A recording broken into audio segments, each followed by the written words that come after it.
win streak. Welcome, everyone. Welcome to Regardless of What Happens. Let me lower that a little bit.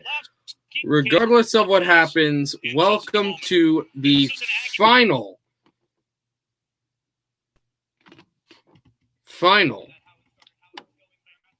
live stream of the Texas A&M Aggies college football season. We have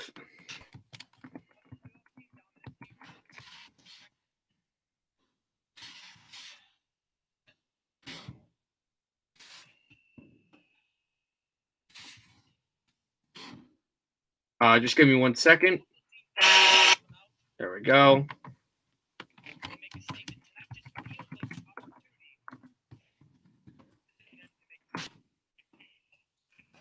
And here we go. We are ready for kickoff. It's not kicked off just yet, but they will be kicking off soon in Miami.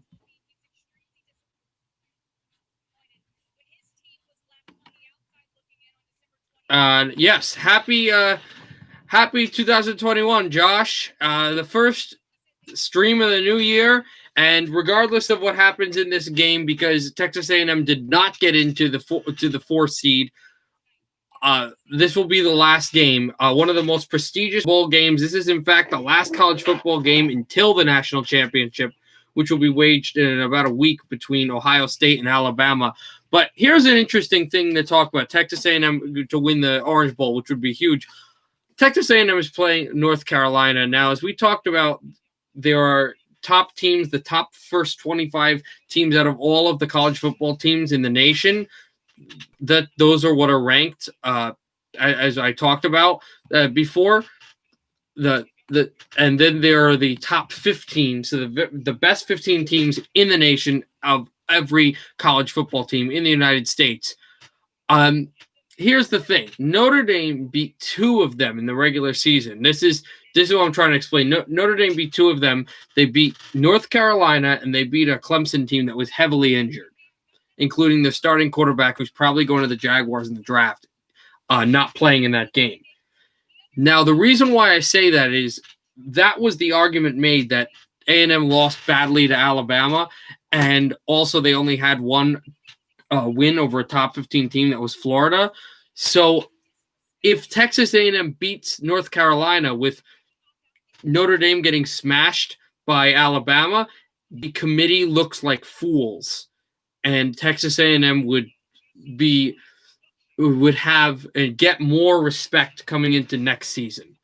So winning the Orange Bowl is huge over North Carolina. They've got a really good offense.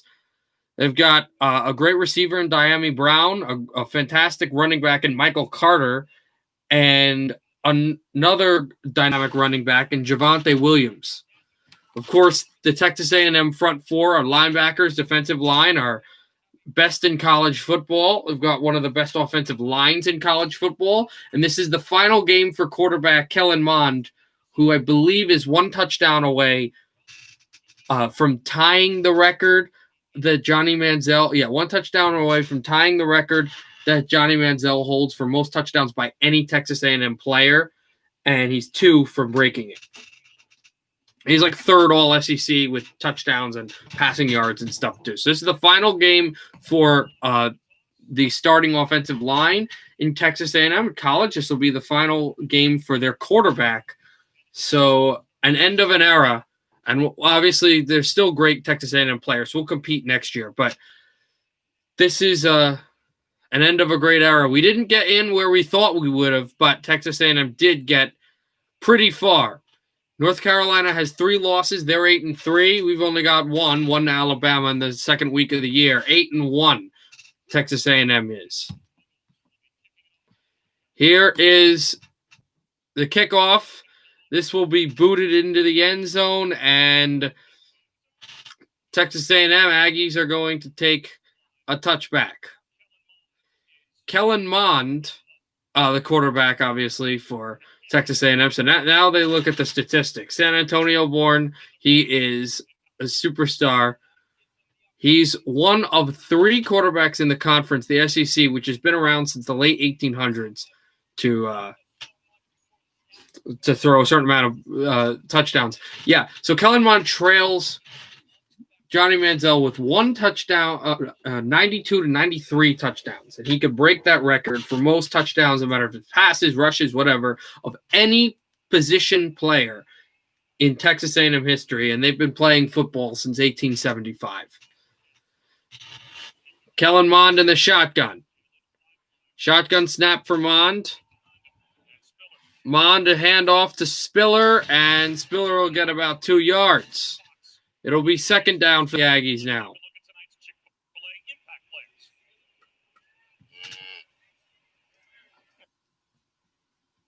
For Texas A&M offensively, it's their tight end, Jalen Weidermeyer, 3rd in the country in catches. He can be a 6th offensive lineman. He can be a 4th wide receiver. Great versatility. And then for Carolina defensive Raymond. They're good defensemen. They've got defensive linemen. They've got is Raymond Vahashek. We've got the good running backs and receivers, as it's Kellen Mond in the shotgun. Mond with Anaya Smith there. He's going to hand off to Spiller past the 30. Spiller for a few more yards to the North Carolina 32. And then they'll be about a few yards short of the first down marker. North Carolina ranked 13th in the country, A&M at 5. This is an extremely important Orange Bowl game for both teams. Canada up 2-0. Oh, okay, nice. I know the Americans are playing later today. Russia won, and Finland. What a game by them in the Battle of the Baltic Sea. Scoring as the Swedish goaltender was under siege, scoring with 22 seconds left. Here's Kellen Mond. They pressure. Thrown. Incomplete. Went for Anaya Smith, who was hit late, but no call there. So Texas A&M is going to punt. 0 of 1 so far on the day for Kellen Mond with that one pass.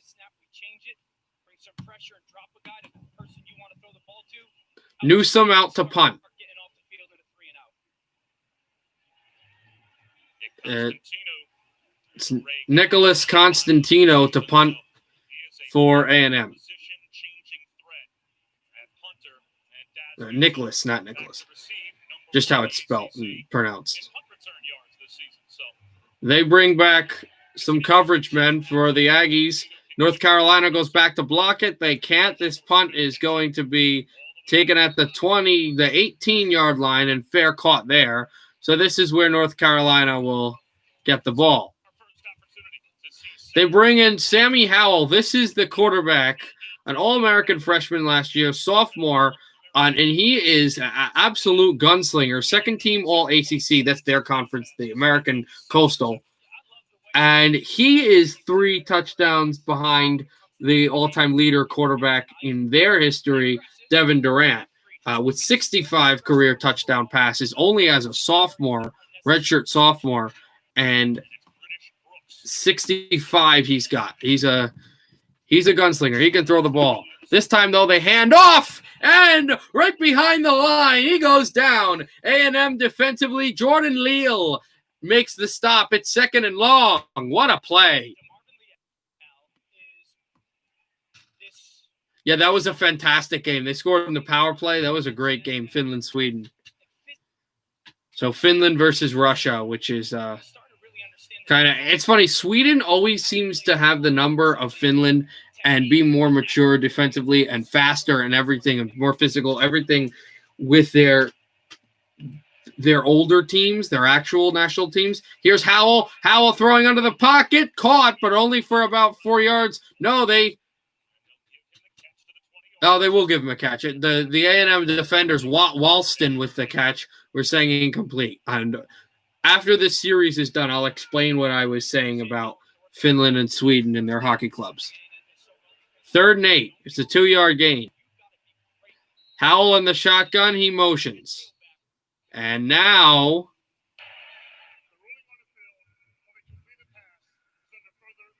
they're going to review to see if Walston caught that ball, guys. the A&M thought that they didn't, and now they're going to review to see if Walston caught the ball. If he caught it, it's 3rd and 8. If he didn't, it's 3rd and 10. They'll look at the camera. We'll go to break. So as I was saying, you know what? I'll just wait till after the series anyway. So if there's anything you want to talk to me about, you can go ahead and do that. I know we'll start doing some games. I got a game tomorrow I'll be doing. Streaming the Washington-Philadelphia Eagles football team, that football game tomorrow, and then obviously the NFL playoffs, and then when we get to the NHL season coming up, I might do like World Junior semifinals, finals. I'm thinking of doing that. I don't know when those games are though.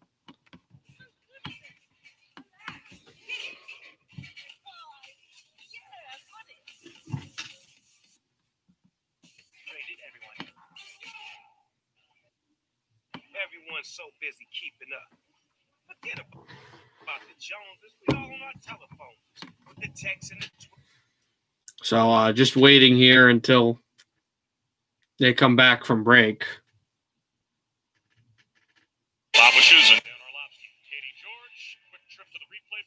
They are looking right now at the catch,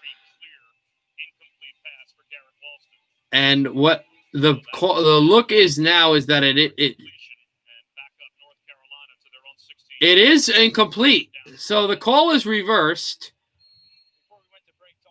The call is reversed, so it's 3rd and 12. It was not a 3rd and 10. Actually, it was for more yards. So it's 3rd and 12 instead of 3rd and 8. North Carolina at the 19-yard line. They're dealing with this defense. Flag comes up. A&M saying it's a false start against North Carolina. Let's see what it is. It is. So it's a 5-yard penalty, which makes it now 3rd and 17. So they have backed up this North Carolina offense a lot. Also, if you want to watch this game, Josh, if you want to watch this game, it's on ESPN if you want. Also, more people coming in. I can't show the game on TV because I'll get my channel revoked from live streaming. But I'm not making up anything that's going on here. Here is Worrell. He picks it off. It's picked off by the Aggies.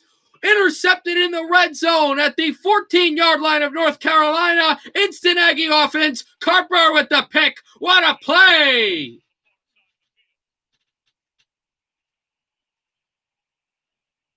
And there's a penalty. Oh, no. The interception, but there's a penalty. Oh, no. So the interception stands, but this is going to back A&M up 15 yards. Watch the nose tackle, 92 Jaden Teague. Watch him get his left arm. Okay, so here's the call that's going on here. There was a pass interference against A&M somewhere. So A&M gets the interception, which put them at the 14, but it's a 15-yard penalty for some reason. I don't even know how it happened, but they call it. So you're going to have the ball, I think, the 25. It's not bad, obviously. It's still great, but it could have been a lot better. But they do intercept Howell, and A&M is deep in North Carolina territory. I think that they're going to be around the 30-yard line of North Carolina. 12:42 in the game. Ball right at the 30-yard line. Or not, 28 of North Carolina. Here's the handoff. Spiller for some more room. He's about 3 yards short of the first down marker. It's 2nd down.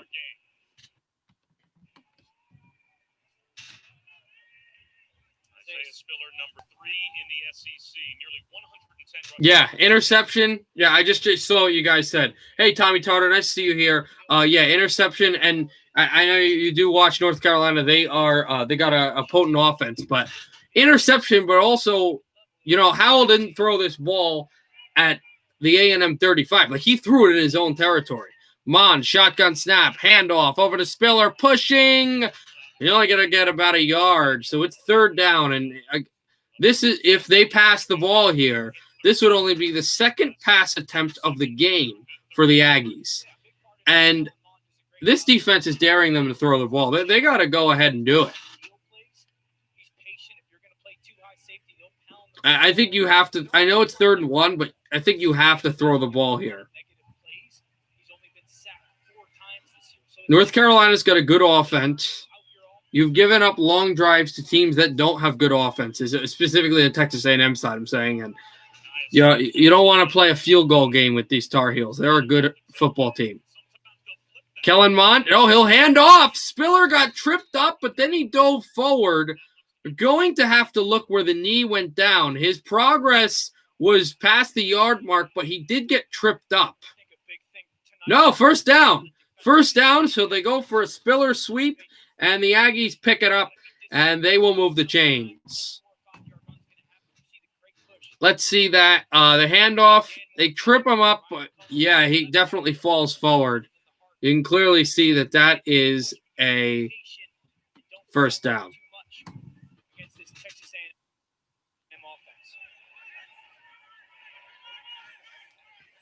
First and 10 for Kellen Mond, fakes the handoff. Then they get the handoff back over for Spiller, who gets about 2 yards there at 2nd down.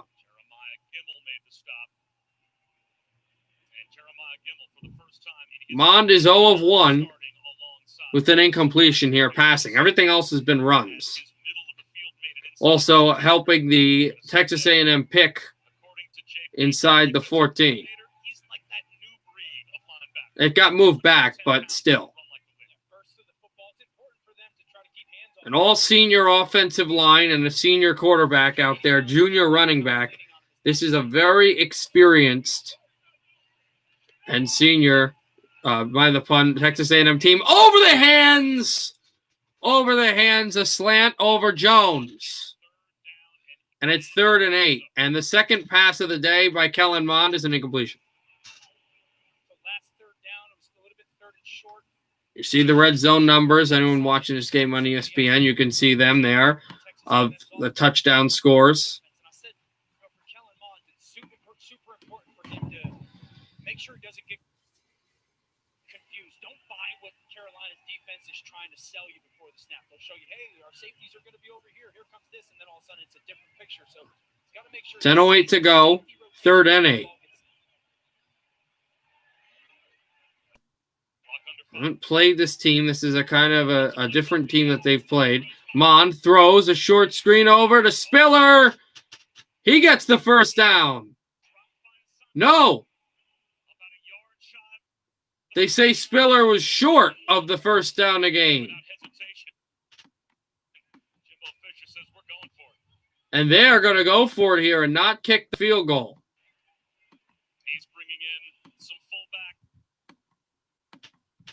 They bring in an extra package here, and there is a Tar Heel down. Damari Fox is holding his chest and still on the turf, and it looks like in pain. So now a chance for Texas A&M to talk things over before. And he doesn't look good, but hopefully he'll be able to walk out on his own power. 9:46 to go, still 4th and 1. See if they go to a break here. Not sure.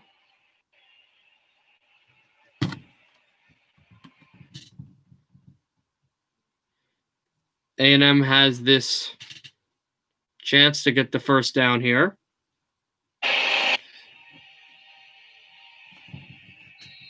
And here's Kellen Mond back on the field. So after the injury timeout, it is 4th down and 1 inside the 10-yard line. 4th and 1 with now 9:30 to go. Mond under center. Kellen, and now there's motion. Trying to maybe bark and get them off. No, he's going to hand off. They'll go for it. Spiller takes a fake. Spiller is untouched, and he's into the end zone. Touchdown, Aggies.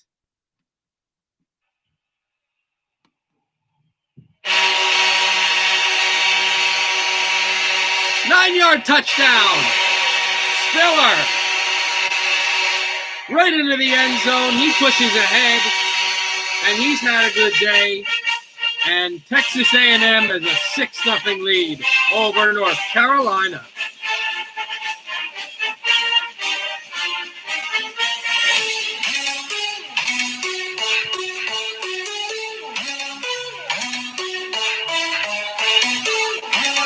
Here's the kick. It's good. It's veered to the right, but it is good. So this is a 7-0 lead for the Aggies. And they will kick off back to North Carolina, but they take that interception and drive it all the way into the end zone on 4th and 1. Texas A&M 7, Isaiah Spiller 7, Tar Heels nothing.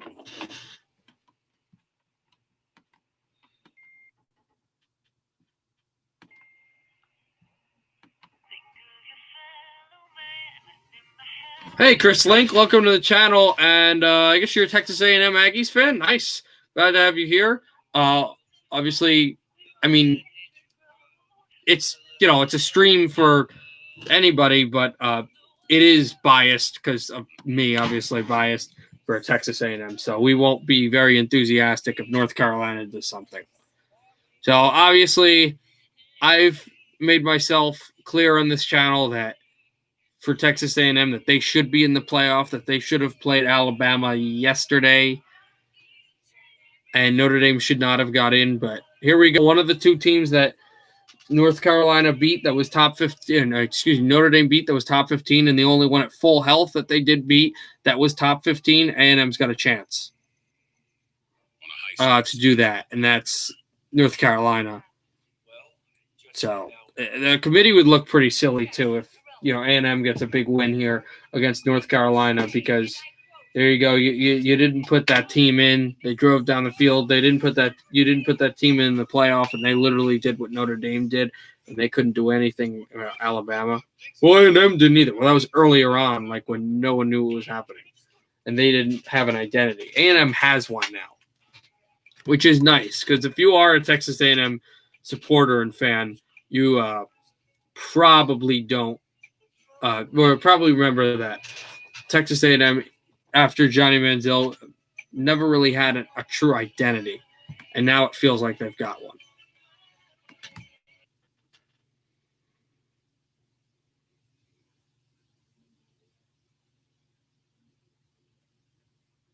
What's in your When the sound goes higher and lower, and you hear the TV, it gets higher and then lower. It's just because, well, number one, I don't want the volume to be too high where I get copyright, and number two, it keeps doing that because I don't have access to ESPN on my TV, so I'm using it off my computer, and my computer loads really slowly for some reason. It's fine when I'm like just watching it on the app, but if I have like other apps open and I'm doing stuff, it's annoying like that. But here we go. So A&M's got everything going now. 9:11 to go in the 9 minutes and 11 seconds to go in the first quarter here in the Capital One Orange Bowl in Miami, in the stadium where the Dolphins might have a playoff team from there, depending on what happens tomorrow afternoon, actually, with the Dolphins, everybody else in the AFC. So here, you take a look at this.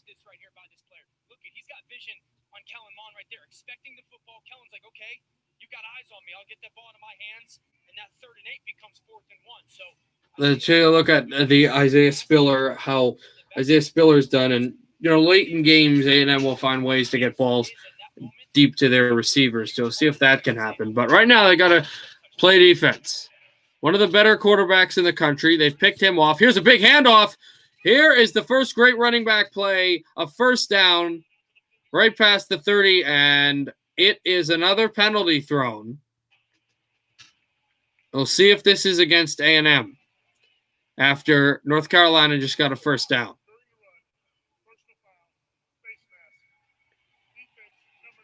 It is.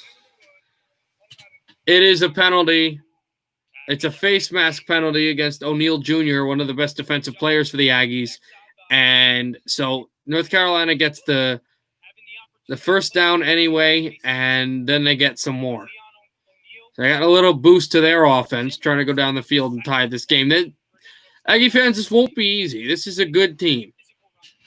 North Carolina has a good team. You think of them as a basketball school, but they've got a good football club here. Almost tackled them behind the line. Now, really, they get after it about 2 yards behind the line of scrimmage, forcing their will on Harris, who lost a bunch of yards. It's Johnson with the tackle. So it's second and long now.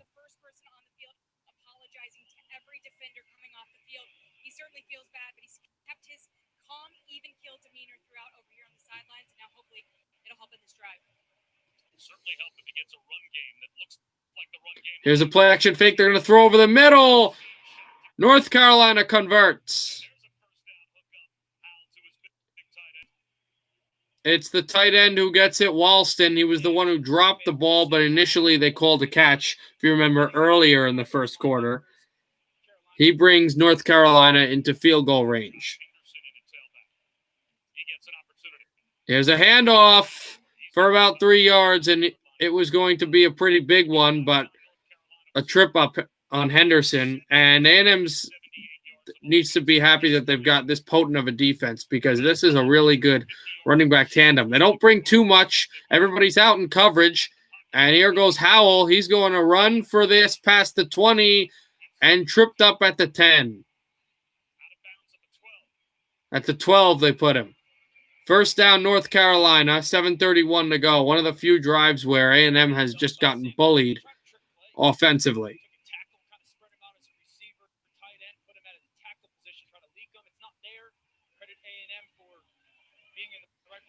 Howell in the shotgun. They bring motion to the right side, and now penalty flags come in. A&M pointing, North Carolina pointing. Let's see what the call is. Usually in these, it's false starts. Howell is shaking his head. Or another running back is shaking his head for North Carolina, so the thought would be false start.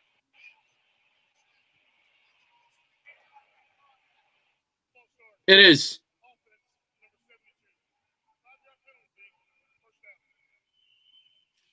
Asim Richards, the one who was going to get the penalty here for a false start by planting his left foot in a motion position. You can't do that. You have to be silent and still before the ball goes. Like the ball snapped. 7:15 to go. A&M 7. North Carolina nothing, but they're driving. Here's a good running back pull right over for Brooks up the middle, and he'll get a few before going down. Second down now for North Carolina. You can't run for 550 yards in a game unless your offensive line has a lot to do with it, and that offensive line's out there. Yeah, I think they create some really good creases and seams that a lot of backs are going to find. Second and 9 now. North Carolina at the Texas A&M 11. Here's Howell going to get outside. Howell's going to spin and then get hit by the sideline. And a flag is thrown. What is this penalty for? Because you can't call that a late hit. He's literally tackling him. He wasn't even out of bounds.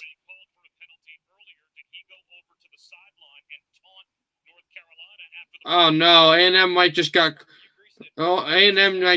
called for a taunting here. Ugh.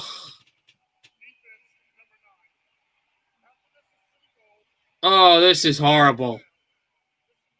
O'Neal Jr. gets called for unsportsmanlike conduct after the tackle by going to the North Carolina Tar Heel sideline and taunting after he hit the quarterback Howell.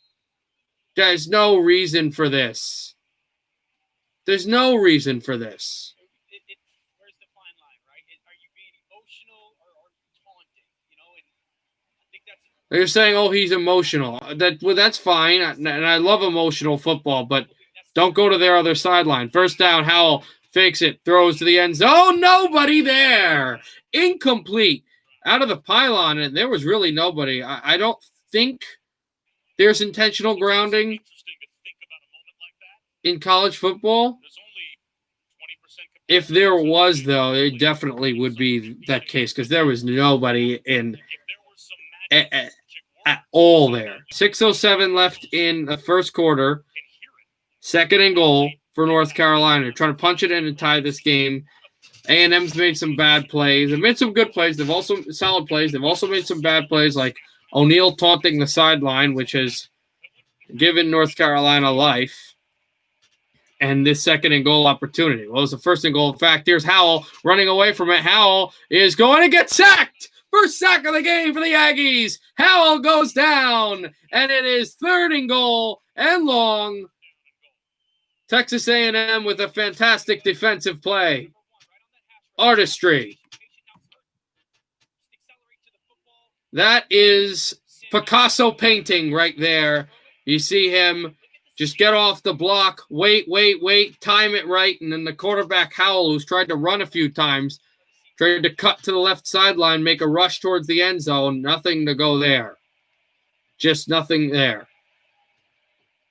4 to rush, and they drop back everyone.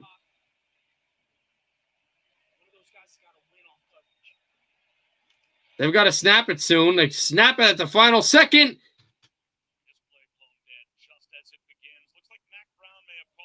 And I think the former Texas head coach, not A&M, Texas head coach, Mack Brown from North Carolina, I think he just called a timeout. Yeah, they called a timeout before the play. It was not a false start. So they'll call their first timeout of the half, the Tar Heels, trying to find a play to get in the end zone and tie this game. We're going to commercial. What a turn of events.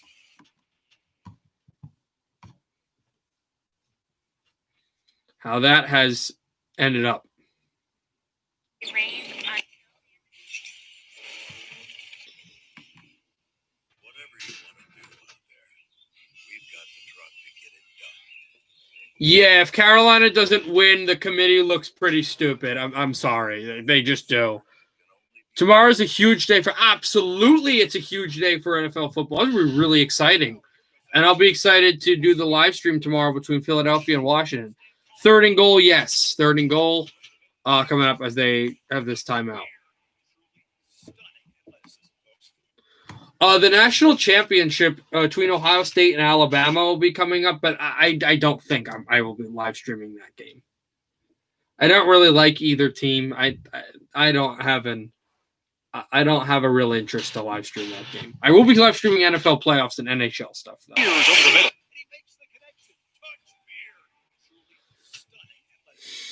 So we are still waiting for them to come out of this timeout break. Still in the first quarter here. Also, stay up because I don't know if you know this, but I've kind of looked at all the sports that have clocks, NBA, NHL, NFL, all that stuff. For some reason, I don't know why it is, but for some reason, college football takes a long time. It's the same 15 minutes a quarter as the NFL is, but it just takes a long time.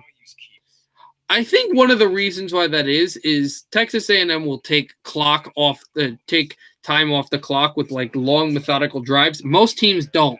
Most teams go for short drives and big plays with like running plays and bootlegs and long passes and stuff, and they don't work the ball like NFL teams will. So that's something to think about on why sometimes these don't happen. A&M though does have long drives. They try to play. They play a very professional NFL style type of football, not for points or long yardage or like K-gun type high school run and gun shoot offense. They do a lot of running, prototypical running, pass over the middle if you can. They work a lot on their aggressive defense and then try to jumpstart the offense right now.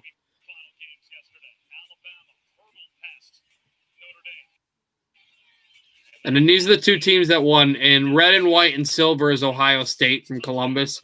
And from Tuscaloosa, Alabama, red and white was Alabama. The team that you saw, Alabama, the one with the gold helmet that they heard that the guy literally jumped over his head, that's Notre Dame. That's the team that jumped over A&M for the spot. All the pundits thought Notre Dame should have got in. Well, Notre Dame only scored 14 points against A&M. Right now, the Capital One. And yeah, 4th and goal. I'm sorry, I was behind a little bit because this computer is just horrible. But here we go, 4th and goal. And the kick is good. North Carolina goes and kicks the ball on 4th and goal. They go down the field. They get points because of the O'Neal Jr. penalty, but they only get 3. Checking and savings accounts, banking with Capital One is like the easiest decision in the history of decisions. Kind of like It's looking kind of chilly out today. What am I gonna So do? I'll be right back, guys. I'm just going to get some water. Cardigan. 7-3, yeah. Yeah, it's very long because teams try to go for it on every possession and don't try to just move the ball methodically like NFL teams do. I'll be right back. I'm getting some water. what's in your world? Fresh and chill. A bit tired and shake. Packed into each can. 0 grams carbs, 0 grams sugars, 90 calories. Corona Hard Seltzer. Daryl's family uses Gain Flings now, so their laundry smells more amazing than ever. Dog's towel? Hey, me towel, suit towel. More Gain scent plus Oxy Boost and Febreze in every Gain Flame. So, yeah, just a silly mistake. I guess I look pretty ridiculous. No one looks ridiculous, Bob. Progressive is always here for you. Around the clock service. Just so you know, next time. Josh, if you don't mind, if you don't mind, Josh, I don't know if you heard me. Could you tell me what's going on with the Canada game? Oh, there you go. They didn't even have to ask. How much time is left in the game? Second period, third period? Remember, the Czechs were just so prolific in that game against Russia. Oh, and this is what I wanted to say about Sweden and Finland before that I forgot to say. For some reason, the professional, the not the World Juniors, but the, over-age adults, I don't even know what they're called, but, the actual national teams for intermission, second intermission, I would assume. Second, right? For Sweden and Finland, Sweden always seems to be more disciplined. They always seem to be faster and bigger and stronger and get the goals. And Finland always seems to back off a little. For some reason, in World Juniors, the opposite is true. Finland always finds a way to win and play well against Sweden and most teams, especially Sweden in World Juniors. I don't know what's going on, but the World Junior kids for Sweden, every time I've watched them, always look so jittery. And if you watch, the non-World Junior national team for Sweden, I don't get that at all. Even when they get shut out, unless they're really in the penalty box, they seem to be very disciplined and very confident. And I don't see that in the kids as much. And when they had that rush with about 30 seconds left, I kind of was like, they're going to score here. Finland's going to score and they're going to win it. And they before overtime starts, like I felt Sweden was just trying to hang on until overtime, and they just couldn't get there. And what a goal! Right past the goaltender, and that's the other thing. We'll talk about that in the next series. Between the next series, here's Kellen Mond getting out, throwing, and Watermeyer for a few yards. First time we've heard his name today. Second thing with Texas A&M was the touchdown that they got. It was a Spiller run, so it does not count towards Kellen Mond record. Which, since he is a senior, since he is gone, this is the only game. This is his final college game that he would be able to tie or break the record. The end of this quarter and the next 3.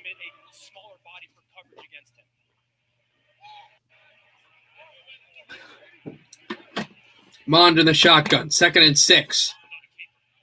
Handoff. No, he's going to call his own number for a few yards and then gets hit down. They went to a reverse, then they went to a fake up the middle, and at the end of the day, he took a few. It's 3rd down. I don't know what the deal is, though. A&M's run the ball a lot, where North Carolina's strength is running too. But they say, we'll pass too. We're good at passing. A&M's a good passing team. I don't know why the Aggies are refraining from throwing the ball here. I mean, they did throw it to Weidermeyer. That was good. And Weidermeyer should really be getting more targets here because you've seen how good this guy is. Kellen Mond in the shotgun. He's got it. They rush. They blitz. Thrown. Spiller gets knocked down at the line of scrimmage. And it will be an Aggie punt. Conley, the guy that stopped him for the Tar Heels.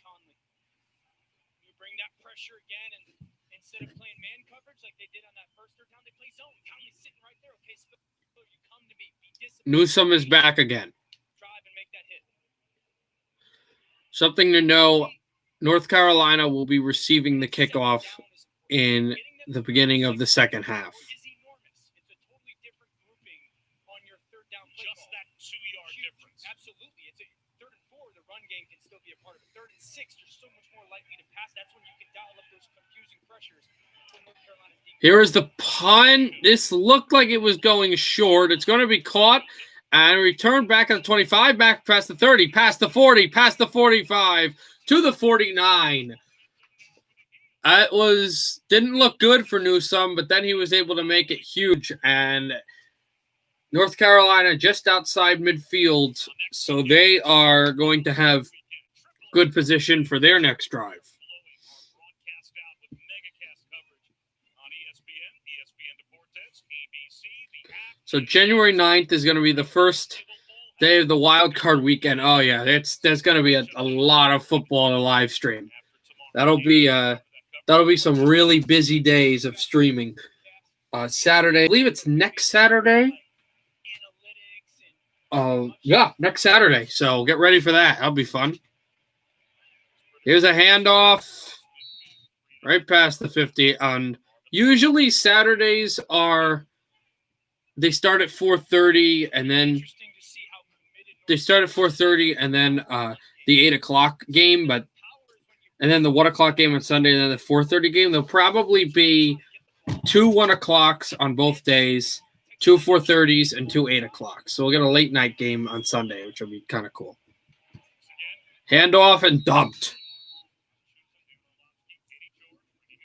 Right there, and it's 3rd down by Brooks. Texas A&M has been pretty successful against the run. This defense for A&M is about domination And overwhelming.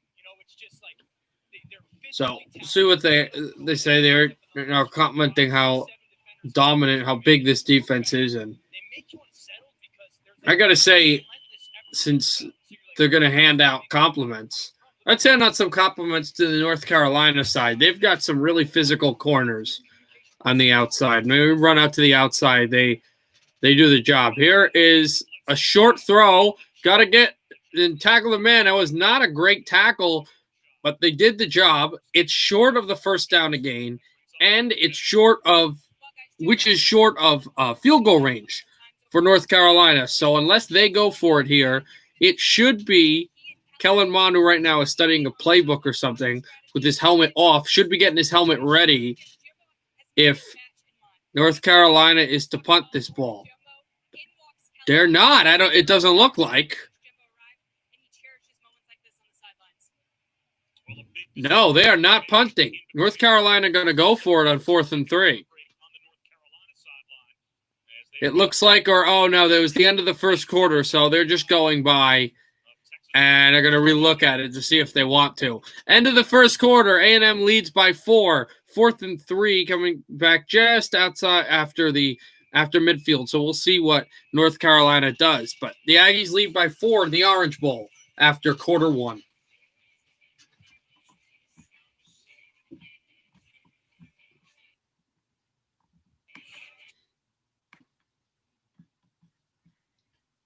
We should have a Zoom Super Bowl party.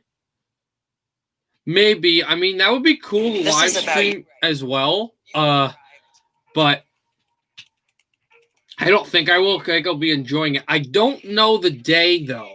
Let me look up when the Super Bowl is, because I actually might be in college at that point. I know it is a Sunday though. But I get back on campus at night, so I don't know when that is.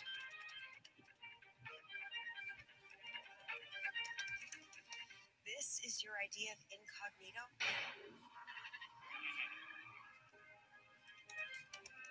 Let me just take a look at when Super Bowl 2021 is. When it is. February 7th.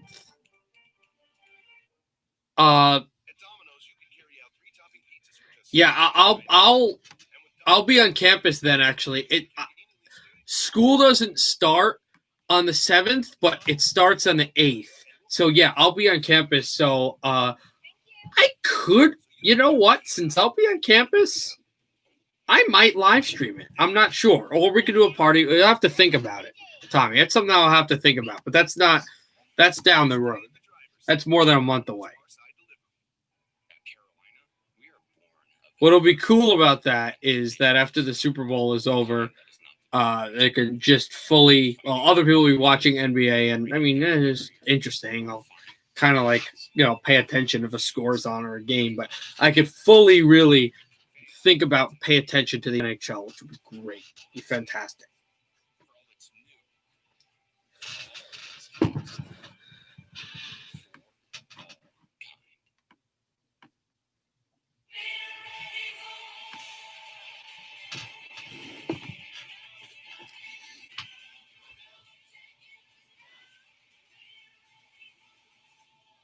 All right. We're back to Miami in the Orange Bowl, and they don't have the punt team out, ladies and gentlemen. They've got their quarterback right outside the Texas A&M 45. It's at the Texas A&M 44. Here is a quarterback draw. They get the first down. And they have more yardage past the 30 to the 29 of A&M. Pretty good pickup by their quarterback, Worrell, who that's how he has beaten the Aggies, with his legs, with his body. And PV did not get the tackle, and Worrell took him for a ride. 1st and 10 for North Carolina, just outside the red zone, so that is how they are doing. Howell. If I've said Worrell, I've meant Howell. Howell motioning. Got to snap the ball soon, or they might call timeout. They call timeout. I don't know if they got it before the play clock ended. They did. The second timeout of the half, taken by North Carolina. They're not happy that they had to take it, but they'll relook at what play they want to run on first down.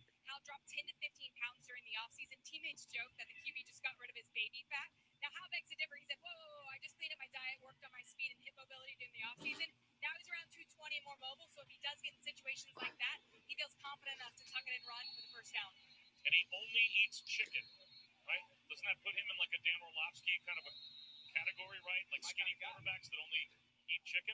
Yeah, I mean, it's really the philosophy is beach season waits for nobody, and so you're always ready to get in swim trunks. Clearly my philosophy. Yeah, I can't imagine how unhappy you and he must be. I mean, just because we So Howell, as they were going through that like hysterical, I'm rolling my eyes up, whatever, monologue on that, they did mention something important, that he is muscular enough to go for first downs. He's run for a lot of first downs, run for a lot of good yardage in this game when A&M's got him out of the pocket. Here's a run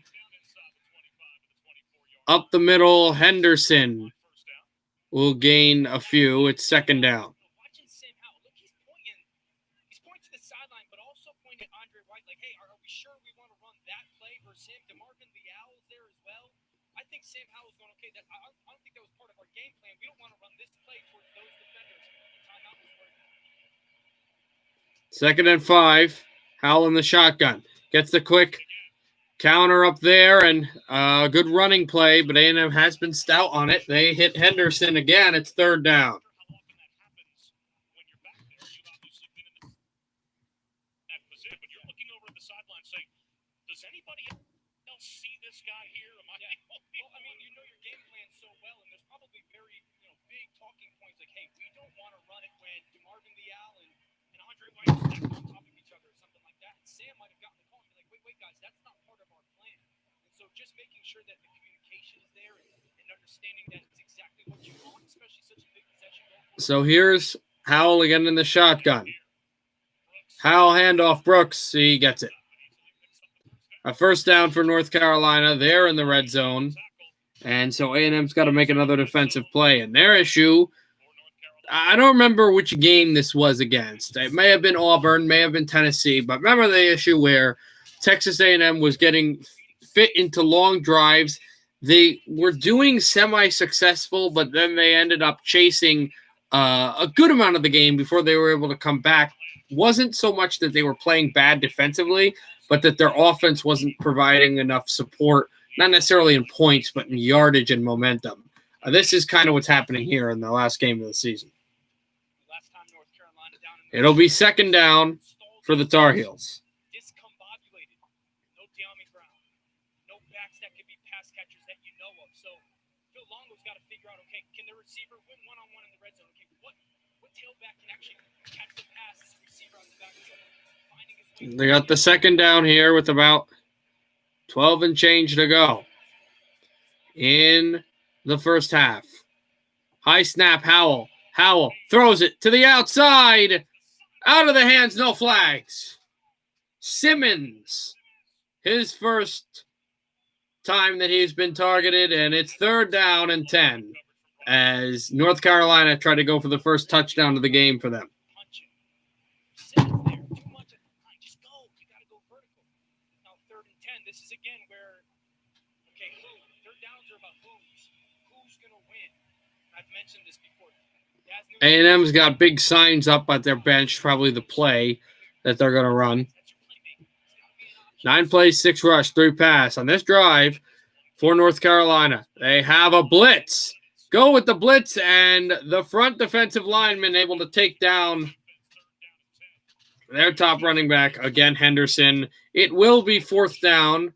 Leal was up on the play, and it will be probably another field goal attempt for North Carolina. It will be.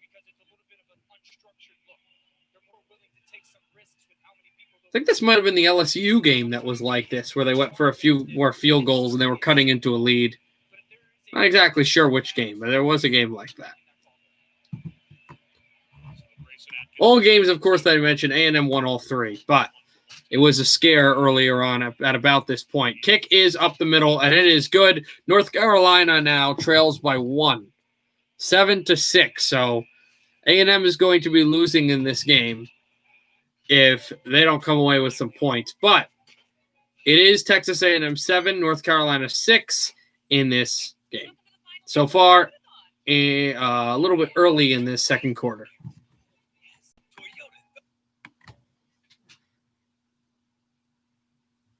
Well, right now at a break.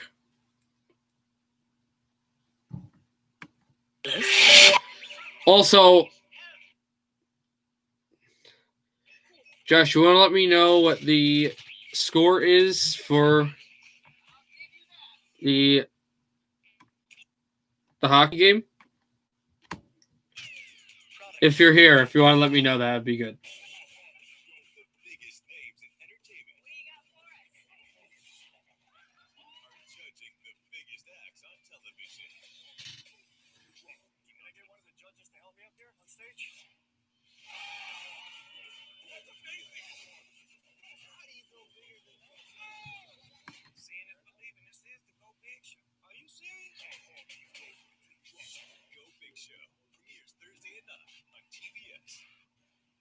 Starbucks Rewards. Now, any order can be rewarding when you use the app.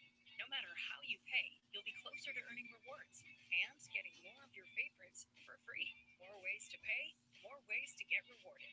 Starbucks Rewards. Our new house is amazing. Great street, huge yard. There is a bit of an issue with our neighbor's fencing.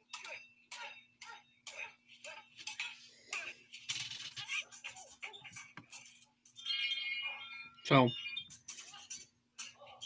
just waiting here. At least Geico makes bundling our home car insurance easy. Which helps us save even more.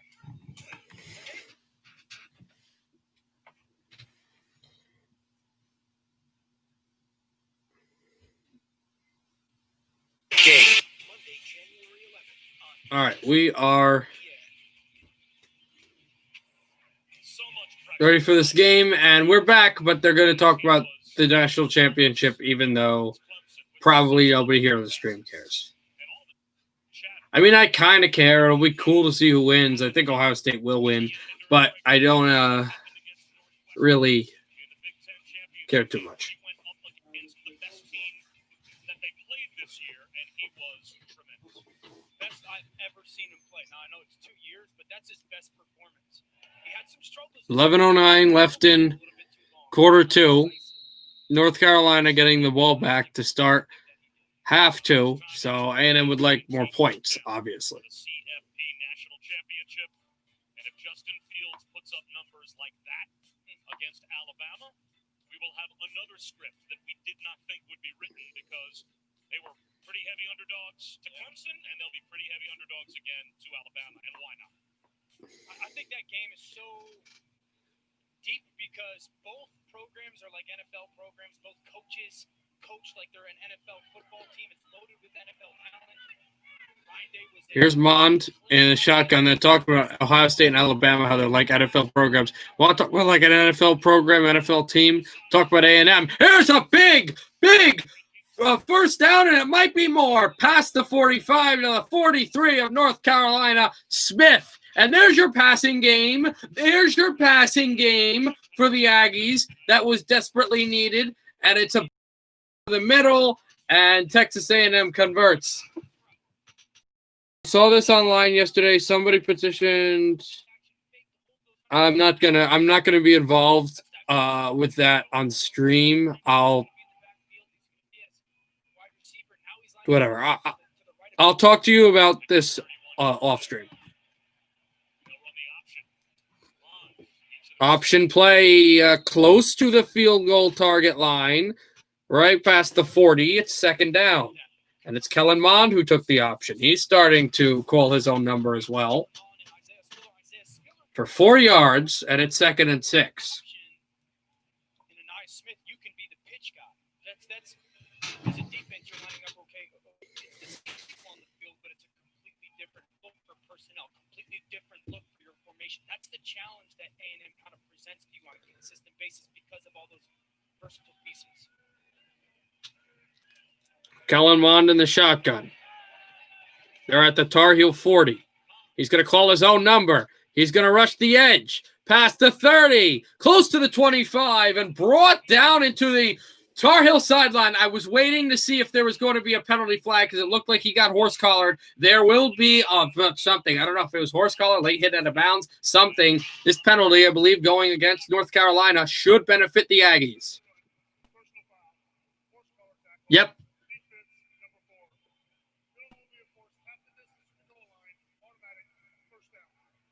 A horse collar tackle against North Carolina as they already, it's starting to be the prolific offense of Texas A&M. This is the offense that should have gotten this team into the college football playoff and got them 8 wins.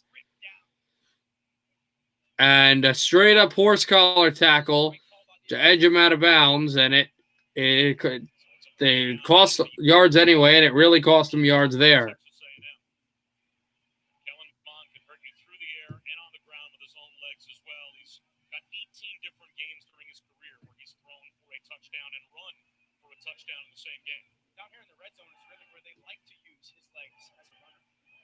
Right at the 13-yard line.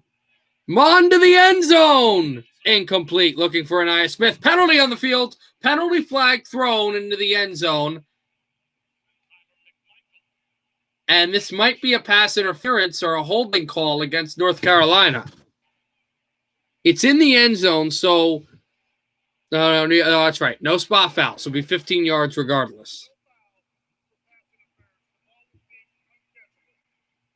They just said the ball was uncatchable, so no pass interference call. Let's see.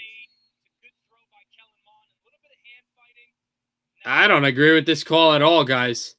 I don't agree with this call at all. It's not that high. I've seen balls that are lofted at a higher angle that have been called pass interference and flags. I don't agree with that call.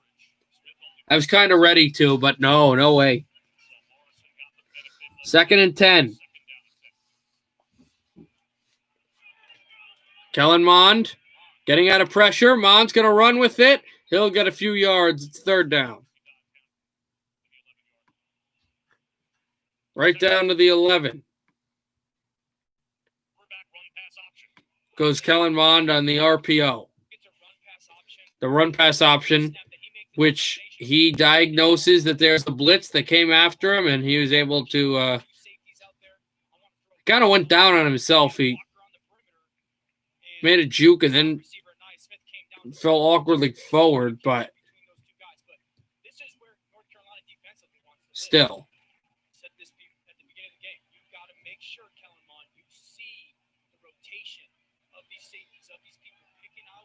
First down marker is at the North Carolina 3.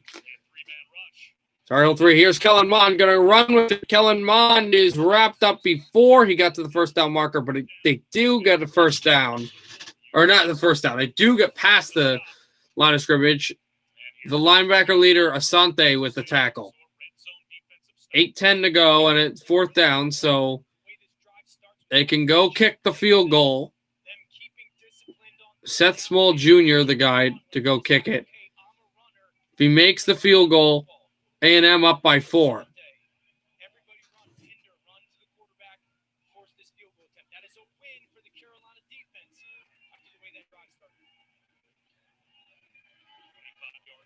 Fourth and 4, so if they're offside, it's going to be no, it was not offside. It would have been a first down, but they get the field goal to go. It's good, and A&M leads by 4 now. They drive down the field, really methodical drive, but no touchdown. North Carolina can take the lead with a touchdown, but they do trail by 4, 10-6.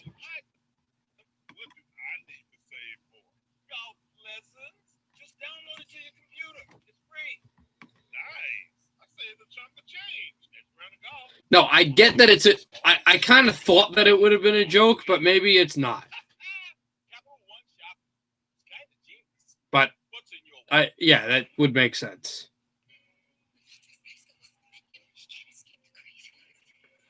And that is a joke. I get the joke you were going for. Gatorade. It's Gators. But whatever. Super big 85-inch Samsung QLED TV brings the game home. A TV this big makes Kid Series look ginormous.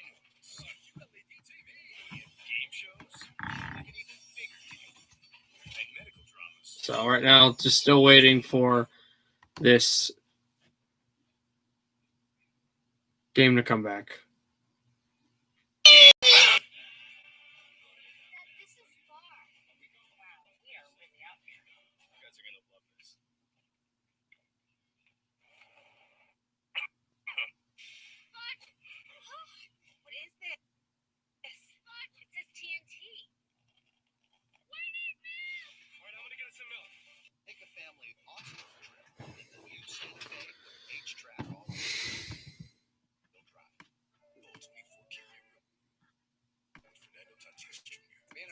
It's not cool. Yes, it is. Like Bolt 24 energized, slow in sugar, and it has caffeine. Writing its own rules. All right.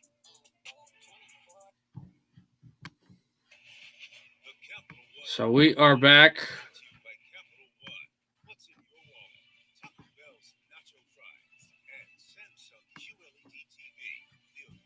In this game.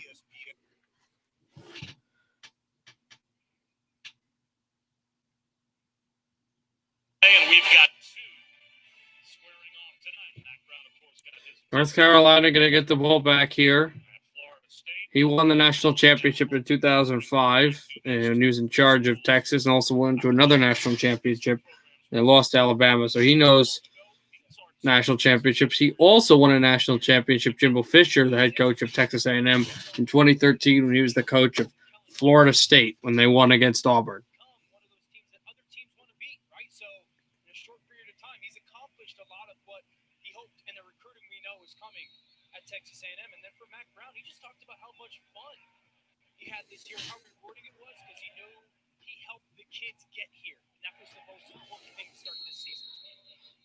Kick off to the back of the end zone, and it'll be a touchback for North Carolina with 7:40 to go in the second quarter.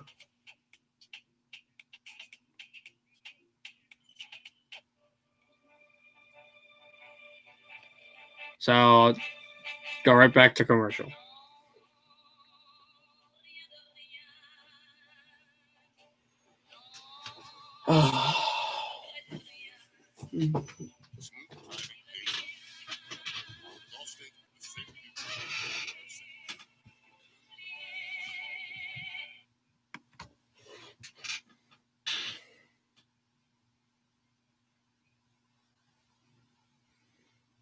Anywhere else. The new $1 Your Way menu now at Burger King.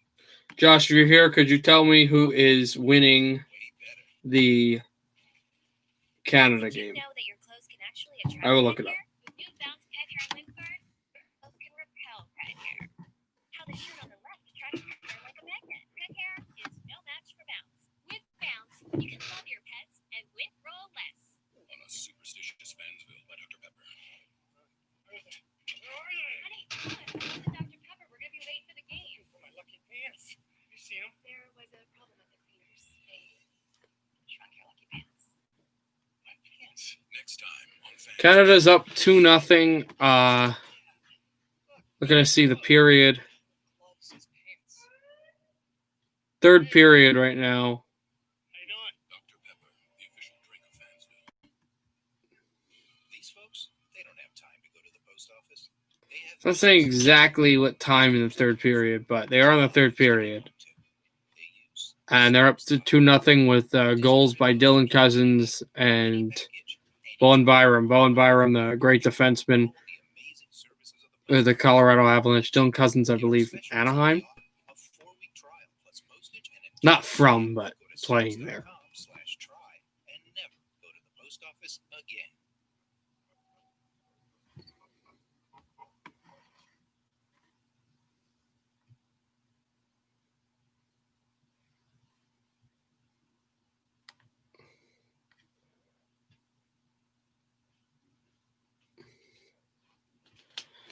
Oh, here we go.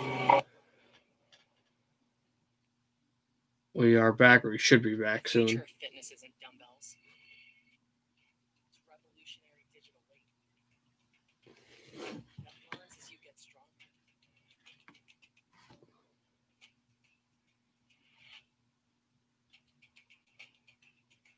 So you can be your strongest. Visit tonal.com. All right, North Carolina. We are back finally now. North Carolina trailing by 4, 10-6. And Howell has been good and efficient in this game. He can muster up another drive to maybe lead for the first time today, up by a touchdown. Or maybe they'll go within one. That's hanging out. Now, Sam Howell will be a little bit of an athlete. So 64 rushing yards so far for this offense that's been dominant on the ground because they got a little bit of an underrated offensive line. British Brooks has had some nice touches. They've been super creative, and Phil Longo's doing a good job of. All right, British Brooks. 7:40 to go in the second quarter. That we continue to pound that rock at a movement. A&M up by 4 in the Orange Bowl, 2021. Here in Miami. To 50 yards or less for a game. 64 so Shotgun snap, handoff. Taken down short of the line to gain, short of the line of scrimmage. Excuse me, it'll be second down. Johnson with the hit.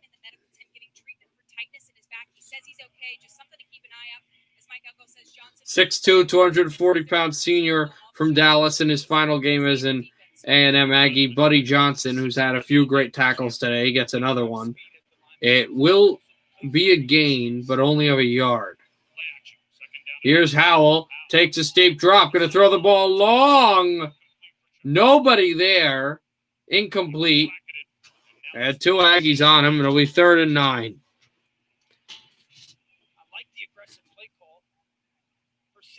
And I thought that maybe they would have had a chance to intercept that, but not there. Stops the clock with 7:05 to go.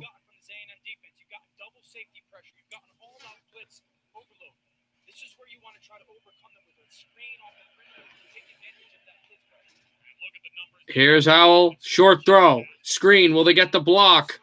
They will get a tackle, but just after they got past the first down. So they do get blocks. Newsome. And the second first down conversion of the day for the North Carolina Tar Heels. They were 1 of 5 at one point, which is also A&M.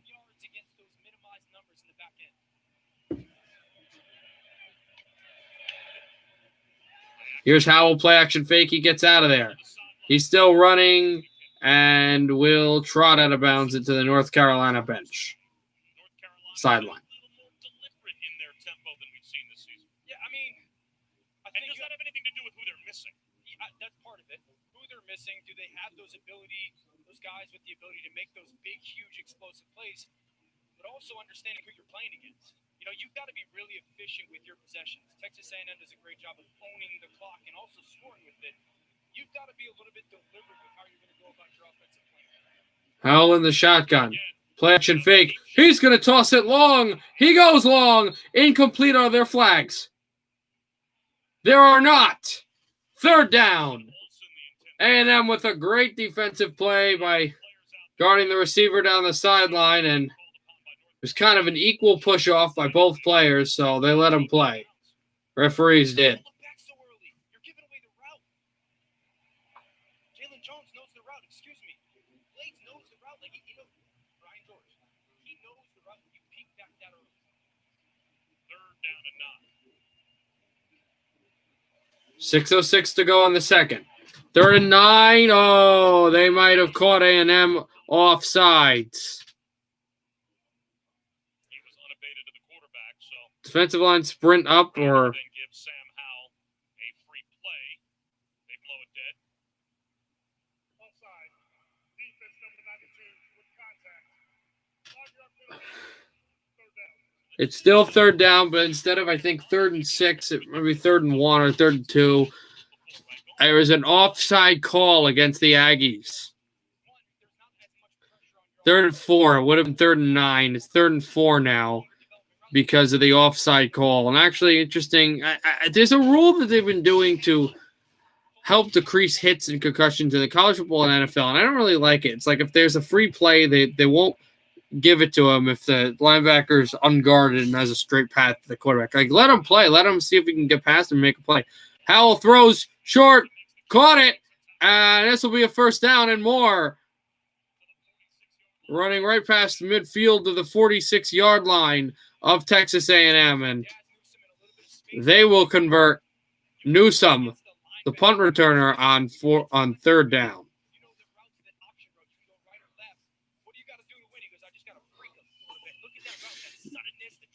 Newsome right in the middle to make a play, and he did. Howell, pump fakes. He's going to run. They'll get the 1st down and more. Past the 30 and trots out of bounds at the 28-yard line.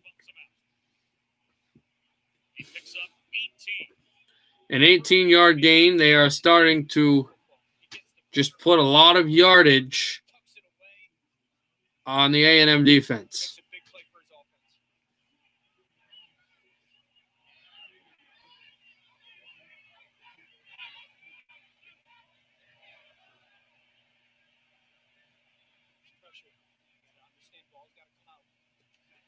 Here's a shotgun snap. Flag on the play. Howell goes to the end zone. No touchdown. No, it is a touchdown. It is a touchdown because you only need 1 foot in, but we're waiting on the flag. We're waiting on the flag. Newsome scores, but we're waiting on the flag, and we're waiting to see if he did catch this ball.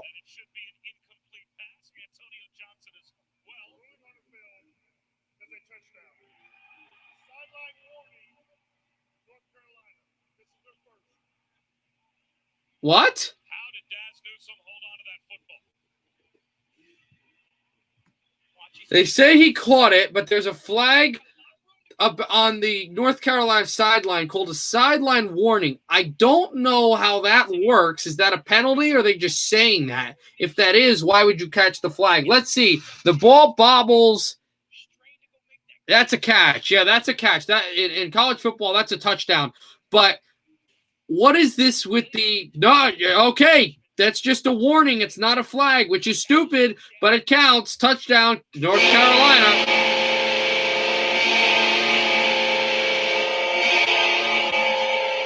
Newsome.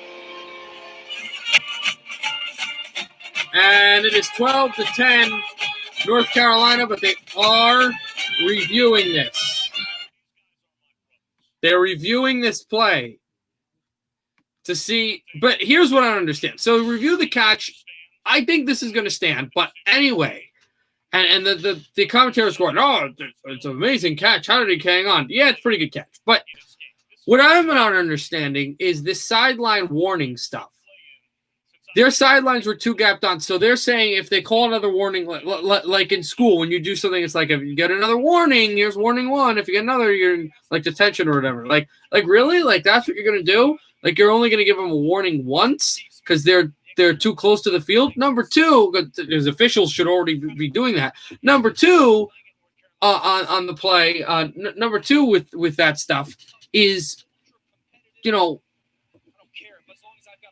I don't even know now. I'm losing my train of thought. Why would you throw a penalty flag if it's just a sideline warning? Maybe just the touchdown, and then the ref goes on the mic and says sideline warning, whatever.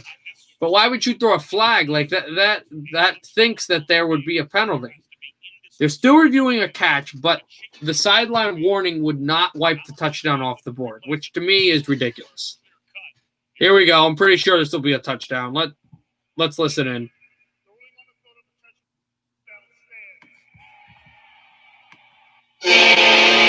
Touchdown, North Carolina. So nothing on the sideline warning against the Tar Heels.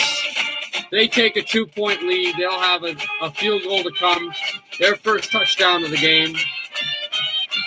And it's Newsome with the touchdown. It is official. A 75-yard, 8-play, 2-minute 44 drive for North Carolina. And here's the field goal to go up by 3 for the Tar Heels. 4:56 to go, and kick is true. North Carolina 13, Texas A&M 10.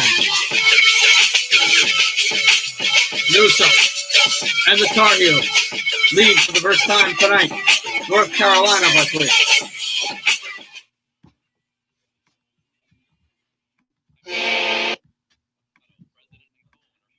So, yeah, I got a lot of questions there about, I mean, the catch.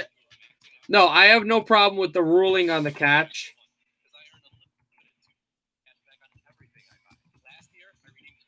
Yeah, I'm not asking any questions on the catch, guys. It's just, yeah, I don't care too much about what was said about the catch, or did he get both feet in, or did the ball hit? Like, that might even be an NFL catch. Like, that was a phenomenal catch. I'm just more annoyed at the whole basis on the sideline warning. Like, that's such an inconsistent rule. College football's got a lot of inconsistent rules. That's one. Then there's the other one about targeting, although that kind of makes sense. The only thing that doesn't really make sense about that is why the NFL hasn't adopted that rule. The whole 15 yards and not a spot foul with pass interference, but really this again, I don't understand why you throw a flag, but it's a lot of talk there because A&M got penalized on it. So I'm not going to continue to whine about it. A&M gave up a pretty nice touchdown pass. They're down by 3. That's the basis. You got to score some points before the first half ends, and they'll be kicking off to North Carolina anyway. The 66th career touchdown pass for Sam Howell, and he is not yet done with his sophomore season. So the 66th career touchdown pass Plus to play, he has of the career. for the most touchdown passes in ACC history for a sophomore quarterback. Good company being, right? Pretty good. You're looking Or is it career or year? Because you have 66 touchdowns in 1 year. That's insane. That's like, if you're going to talk about goals, it's like Tamu Solani numbers in his year. Like 67 goals, whatever it was. That's close to that. It's crazy. That'll be a touchback. And the Aggies will get the ball for first down. Texas hooks a new coach. We'll get reaction to Steve Sarkisian headed to Austin plus Iowa State makes program history today in the Fiesta Bowl. We've got an offensive showdown set up in that very stadium with Ohio State and Alabama, the national championship. Jesse Palmer, Joey Galloway join me coming up. A&M getting the ball now. They talk about the national championship. Iowa State, University of Texas getting the head coach Steve Sarkisian, who I believe has been in the NFL. He's in Alabama and really knows his way around football. 4:56 to go. 1st and 10. Here is Kellen Mond. Play action fake. Mond under pressure. He's sacked. Tamon Fox with the hit, and North Carolina makes a play. It's 2nd and long with 4:44 to go.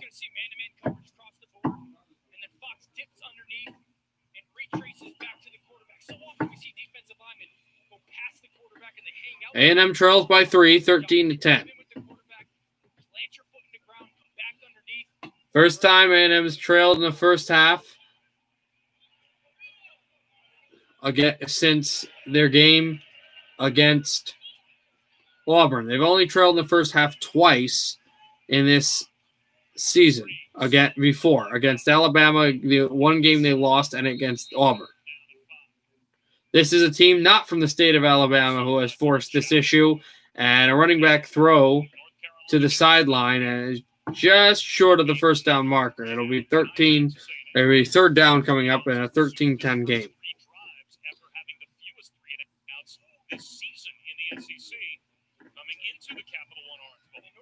A&M's actually had the fewest 3-and-outs in the season and in the SEC, and this is a team that plays against teams like Alabama, Georgia,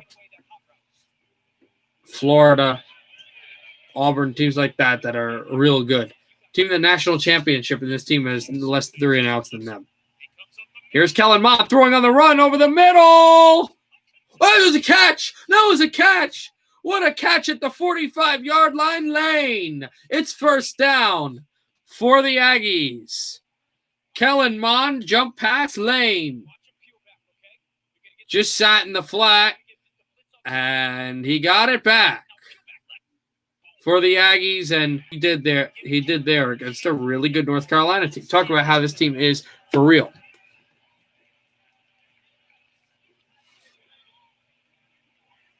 Kellen Mond in the shotgun at the 50, but the marker's at the 45. Mond gets out of it, and then he's sacked. This is an offensive line that only allowed 4 sacks this season coming into tonight, and that blitz. Morrison. Morrison gets home. With the sack, it's Morrison, and he gets there. He makes the play defensively, and just a leg tackle, and his teammate there to finish the job for North Carolina. He dropped back 5 yards past the line of scrimmage, so they're going to have even longer to have to gain. Tied 4th in all of college football for let-up sacks. They've got a fantastic offensive line, and they let 2 up in this game. Here's Mond getting out of it. Mond's going to run. Mond has some room. Mond hit short of the field goal target line, lost the ball. North Carolina is saying that they have the ball, but he fell down, and it was because he got hit high, too. It's really remarkable that they're not calling a penalty on North Carolina because he slides down. Oh, this should be a penalty. oh, this has to be a penalty. He didn't set his feet to slide. Yeah, but he still slid, and he got hit with the shoulder right to the head. This should be a penalty. A&M saying that too. This should be a penalty against North Carolina, guys. He got hit high in the shoulder. He did not set to slide, though. It was kind of a run to slide. If he set to slide, there's no way that's not a penalty. Weidermeyer's out wide. Please excuse the pun. They only need a few yards for the field goal, which would tie it. Here's the handoff. Spiller for a bunch more. About 15. Spiller stopped talking because Spiller was starting to yap at one of the linebackers. You don't want to start taunting in a game like this. Final minute of play in the first half. They've got 3 timeouts to work with A&M. Does. 1st and 10. They'll probably start using them soon. They're either in the red zone or close to the red zone here. They're not in. They're at the 26-yard line of North Carolina. Here's Kellen Mond. Mond throws over the middle. Caught. 1st and goal, Jones. To about the 3 of North Carolina. And timeout number 1, I believe, was just used by Jimbo Fisher. It has not been used. They don't even use the timeout yet. They're hurrying up to the line here, guys. Kellen Mond in the shotgun. Hand off to Spiller. Spiller up the middle. Touchdown, Aggies. Touchdown with 20 seconds to go, and they're going to go to the half probably up by a touchdown. Isaiah Spiller's 2nd touchdown of the game, a 3-yard rush. It is 16-13 Aggies.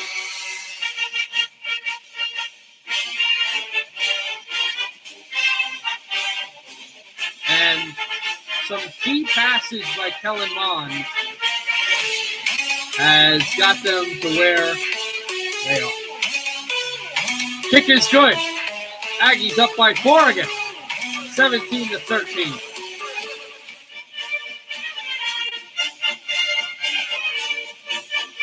And with 20 seconds to go, they will give the ball up to North Carolina now, and the kick also later. And then there was the hit to Jones, but it didn't matter because he signifies his team got the 1st and goal, and there you go, just like that.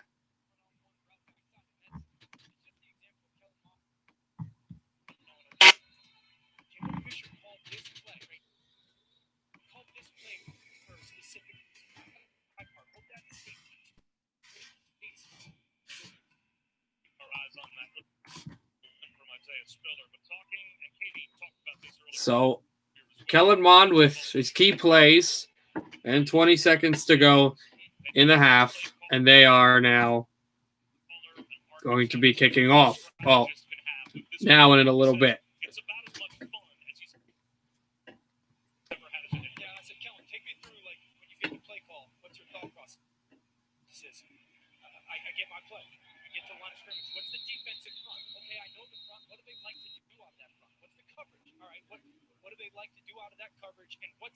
Situation.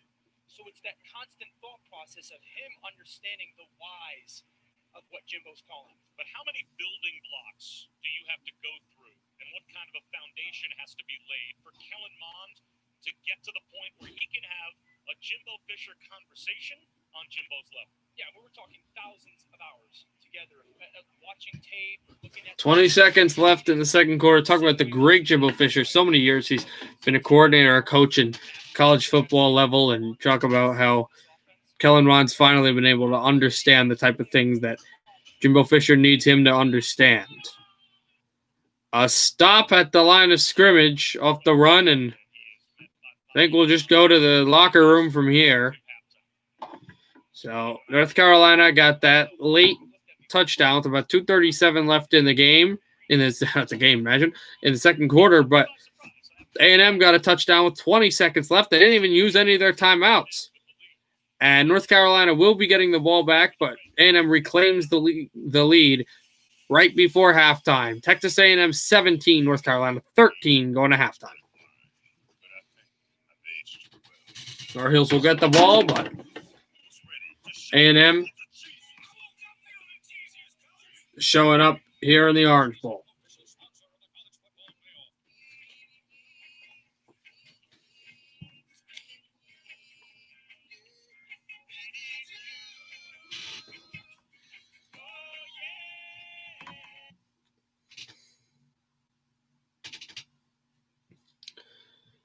I've got about less than an hour until the United States plays against Slovakia in the World Juniors for the right to play the winner of Czechoslovakia and Czech Republic and Canada. I'm not sure if that game is over. Should be soon.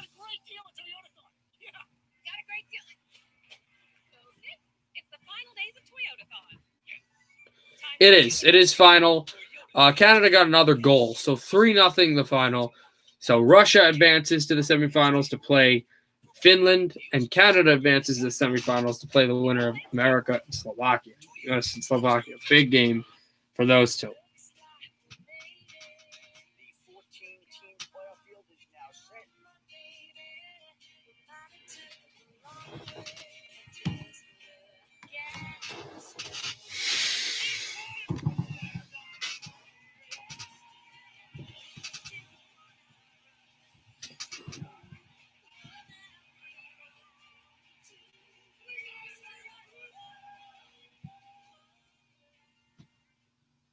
I need to sell my house. Now, there are a lot of places that claim to know how much it's worth, but they don't really know my house or my neighborhood, and they definitely don't show me all my options. That's where HomeLight comes in. I just answer a few questions, and HomeLight gives me a side-by-side comparison of my options, personalized for my needs. And they'll show me verified buyers will pay for my house right now. It's easy, and it's free. No matter how you choose to sell your home, selling starts at HomeLight. Get started today at HomeLight.com. Do you take this man to be a husband? I do. She has thought of every detail. He, however, has not. I thought you would have something special too. Welcome to ManlyBands.com. Manly Bands has wedding bands for every kind of man. Go to ManlyBands.com and get 20% off, and we'll throw in a free silicone. Still waiting for some more halftime stuff. Halftime show, or I keep saying halftime show, guys. I know it's not a halftime show, but like halftime report and all that, because it's going on. Here we go, halftime report now. Good to know while you watch the halftime report. This is a very inconsistent and quite annoying part of college football, James, is once you get this deep in to the playoff type bowls and stuff, they'll do a quick synopsis of the game and talk about how they think the Habs have been doing, but most of the game since it's the Orange Bowl, they're going to try to talk more about the playoff, the national championship game, and less about the game we're actually watching. But right now they actually are, so it's kind of cool.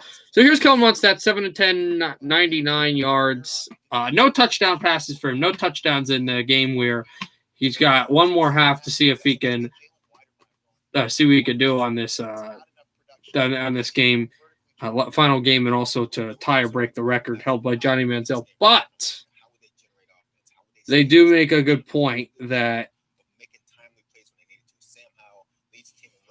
I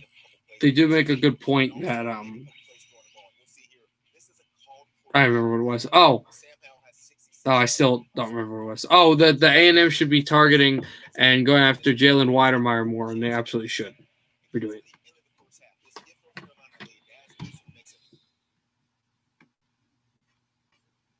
So that's one thing there.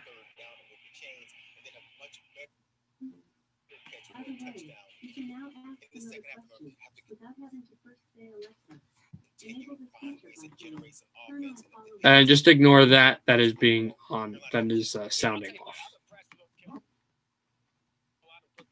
We did talk ad nauseum about the players that toughed it out. 17-13 at the half. Texas A&M playing in their first New Year's Six bowl game in the college football playoff era. Now let's head back to Miami to celebrate the Capital One Orange Bowl and the start of a new year with a drone light and fireworks show brought to you by Capital One.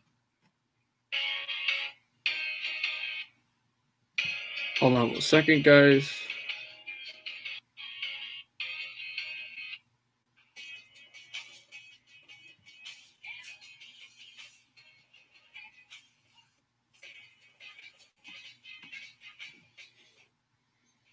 Right now, there's actually pretty cool. Right now, if any of you are watching right now, they got a fireworks show right in Hard Rock Stadium in Miami where the Dolphins play, where the national championship will be. College football likes here at the Orange Bowl between Texas A&M and there's an illuminated helmet, and North Carolina, where the Aggies have a 4-point lead, 17-13. And my screen right here, obviously I'm in North Jersey where it's nice out, but it looks nice little dark night in early January in Miami, Florida. It looks pretty nice.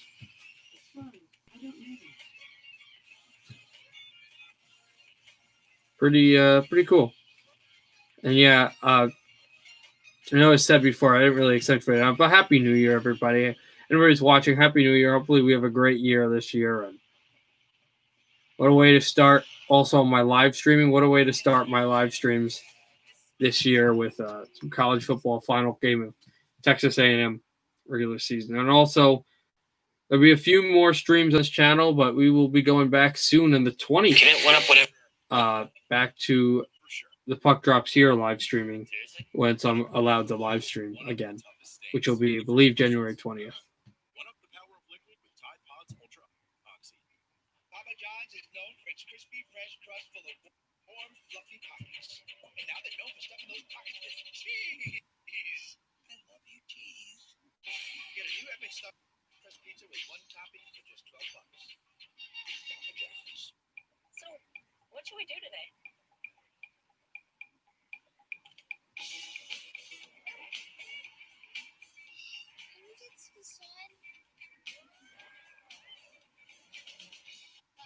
So right now, just waiting. That they're in commercial again, so just waiting here at halftime. Not too much to talk about or really do, unless you guys want to talk about something. I'm always up for a good movie.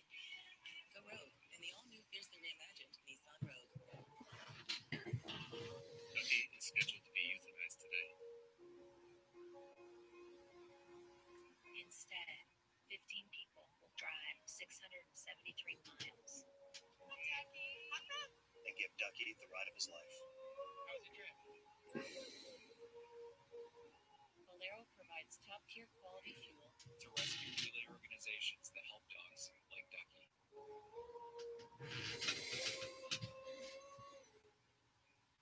To say it's been a journey is an understatement. Yet, a trophy will be lifted. A champion declared. The celebration, that will be for us all.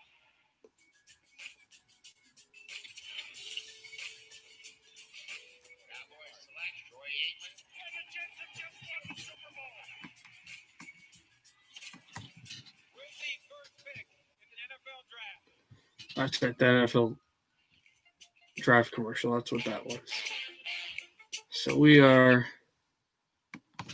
now getting ready. About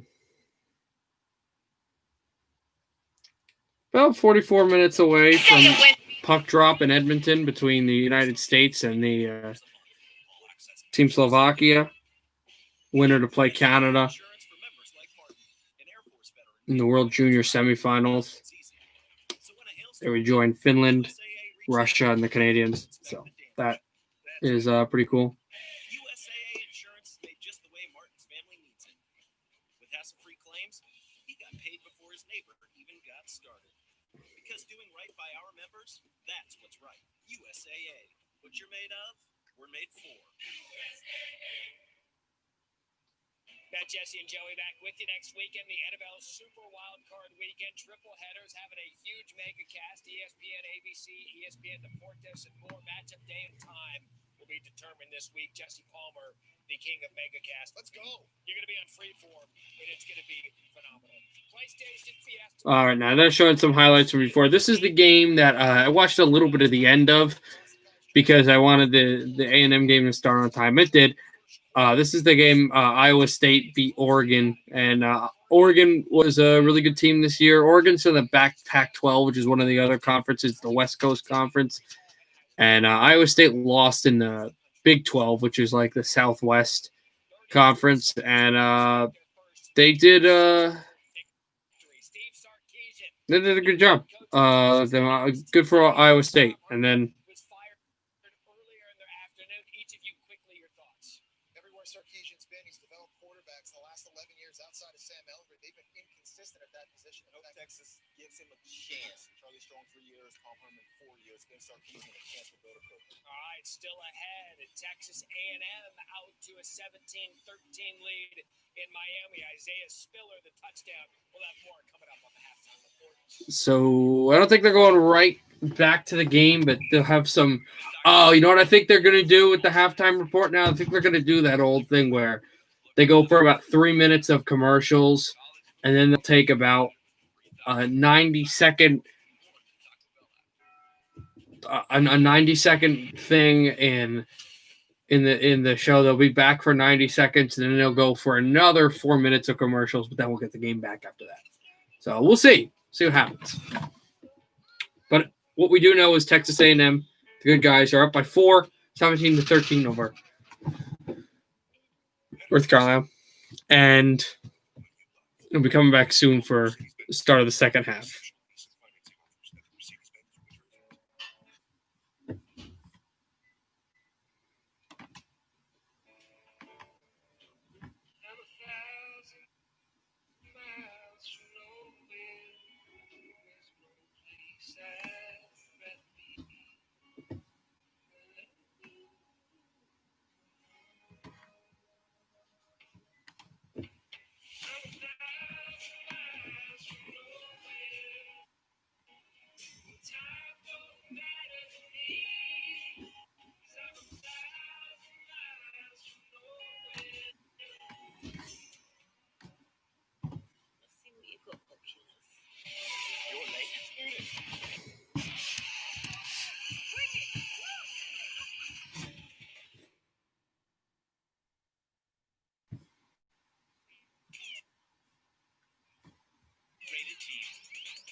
So right now, still waiting here for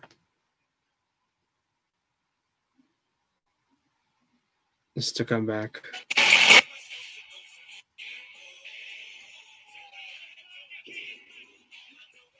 And hopefully soon, too.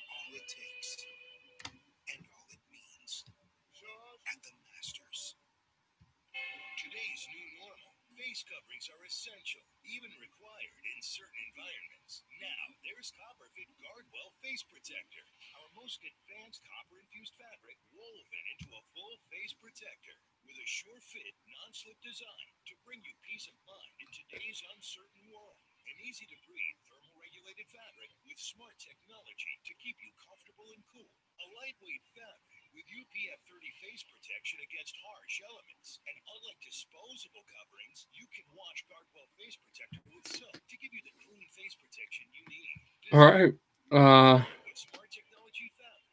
Sorry if I look a little tired. Been up all day. I can't wait for tomorrow. I'll go to watch some football and do whatever, and also got to live stream the football game tomorrow. Although something happens in the afternoon that's not great. A certain other team winning. then at evening streams gonna look a lot different.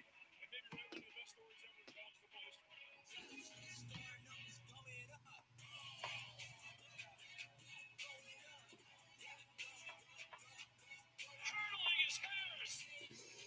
Touchdown, Ohio State. What a matchup of quarterbacks we have in the national championship game. Joey, what does Justin Fields bring? Justin Fields just played his best game of the season, tearing up the Clemson defense. He's going to have to be even better to knock off Alabama. And Mac Jones has been playing at such a high level all season. He's been doing it so consistently week in, week out, and now he's facing off against an Ohio State secondary. Let's face it, it's been very average all season. It has been our pleasure being your halftime stewards throughout this college football season. For Jesse Palmer and Joey Galloway, I am Matt Berry. Next stop for us, Miami in the national championship, Texas A&M up 17-13. All right. They did kind of what I just said, just kind of recap something, and then they're going back to another insufferable commercial break. But when we go back, we'll be at halftime. We'll be at the start of the third quarter. Texas A&M kicking off to North Carolina Tar Heels down by 4, up by 4. North Carolina down by 4. Or North Carolina down by 4. I probably can't do that too many times. I get copyright for singing the song. Hybrid. I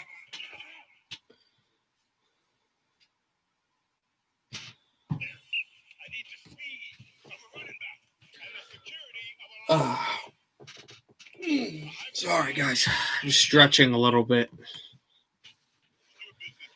Trying to not fall asleep. Here, coach. When security meets agility, you're unstoppable. Bring it in, guys. Bring it in. Bring it in. 1, 2, 3. All right. Some of my best memories growing up were cooking with Mom.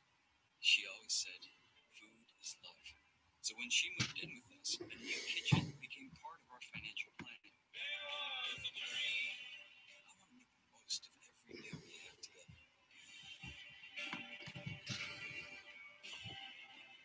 At Northwestern Mutual, our version of financial planning helps you live your dreams today. Find a Northwestern Mutual advisor at nm.com. We didn't just build another hybrid. We built a hard-charging 37-mile-per-gallon turbo hybrid with the range and power to find your next story, wherever it might be.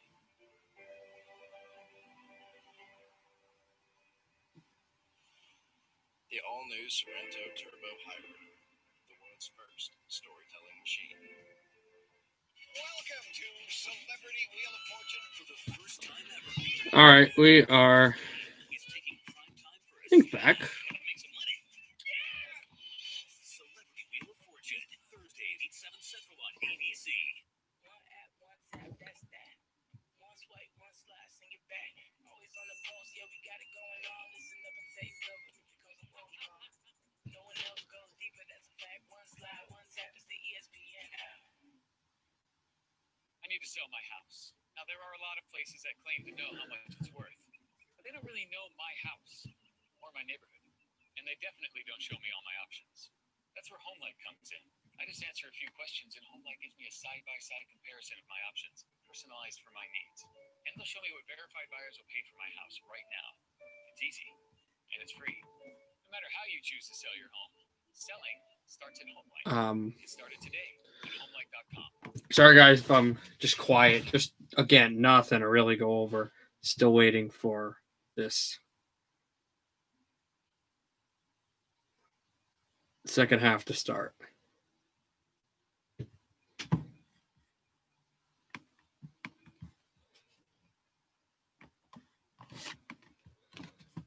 Ridiculous! Every man is different and unique.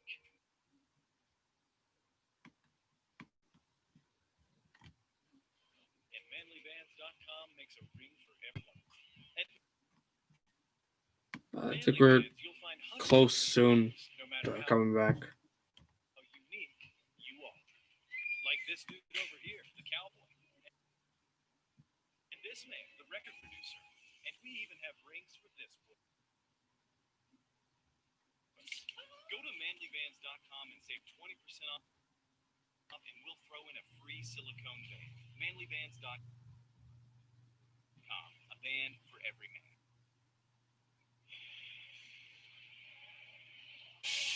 Welcome back to the Capital One Orange Bowl.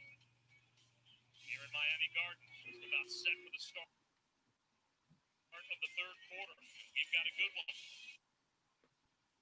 Texas A&M with a 4-point lead over North Carolina. Papa Schusen, Dan Orlovsky, Katie George here. First half had an NFL feel to it. Didn't it? Minimal possessions, controlling the clock, field position, decisions for both coaches to make fun football to watch. It's been awesome, and it kind of leads me to, like, who's going to make a mistake? So here we go. We are back, everyone. We are back to the Orange Bowl between A&M and North Carolina. Aggies are going to kick this off. Has made some key third down stops. All right, nice to see you, Josh, because, dude, I had a kind of boring thing. Congratulations on your Canadians. Josh, congratulations on Canada, Team Canada, 3-0 win in the World Juniors over the Czechs. They had a kind of spectacular tournament, but it's over.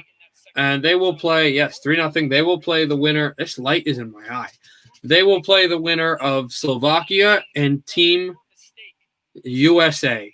So we could play you guys in the semifinals. All we got to do is beat Team Slovakia. We're not going to have a competitive football game. Yeah, absolutely. If you think North Carolina, okay, you turn the ball over early offensively, and then you don't That game starts in about 32 minutes.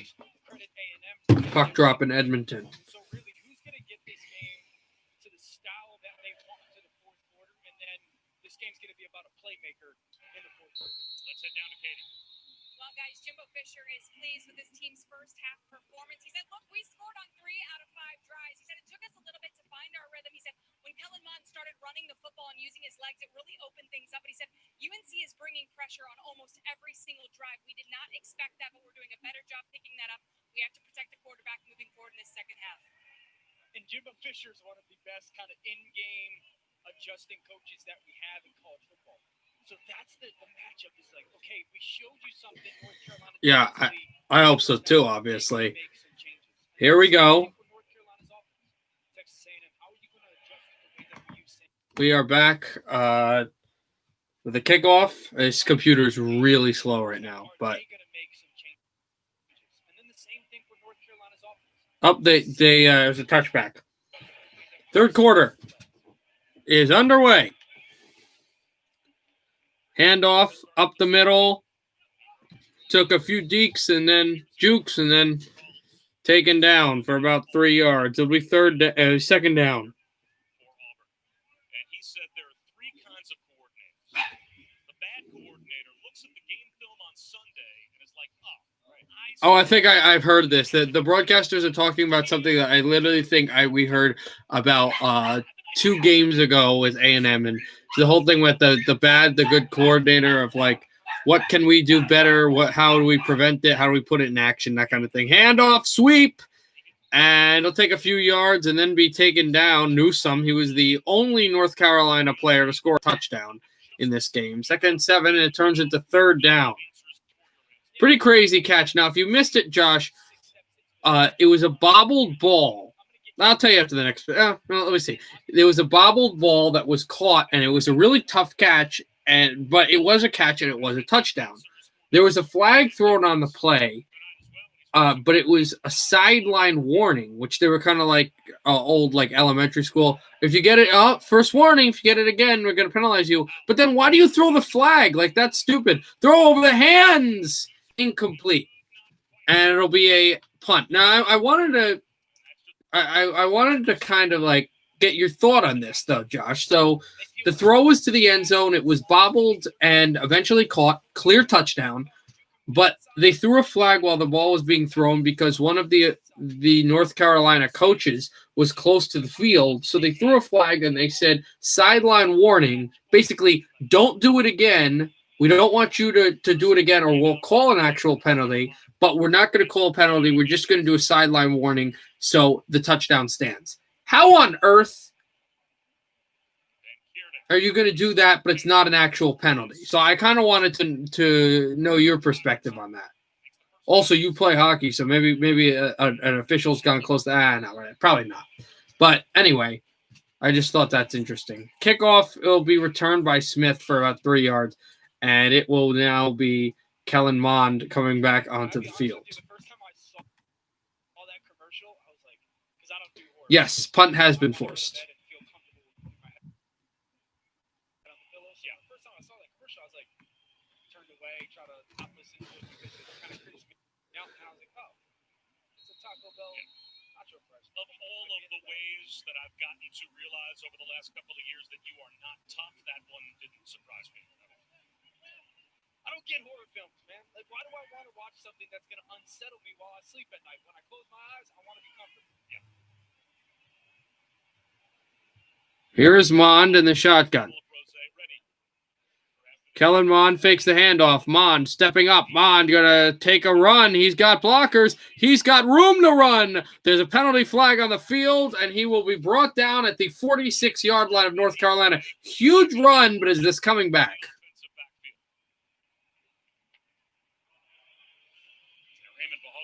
It may be, because it looks like Kellen Mond's going backwards. Yes, it is. A holding call against A&M, so it could have been a pretty big pickup. It's first down again, but it's first and 20, I think. It was a holding call pretty quickly in too. It wasn't when he was running down the field. It was when he was still in the pocket. It wasn't like, oh, he didn't block him correctly. It was just a bad play there. First and 20 for the Aggies. Kellen Mond has thrown the ball deep, and he has thrown it long.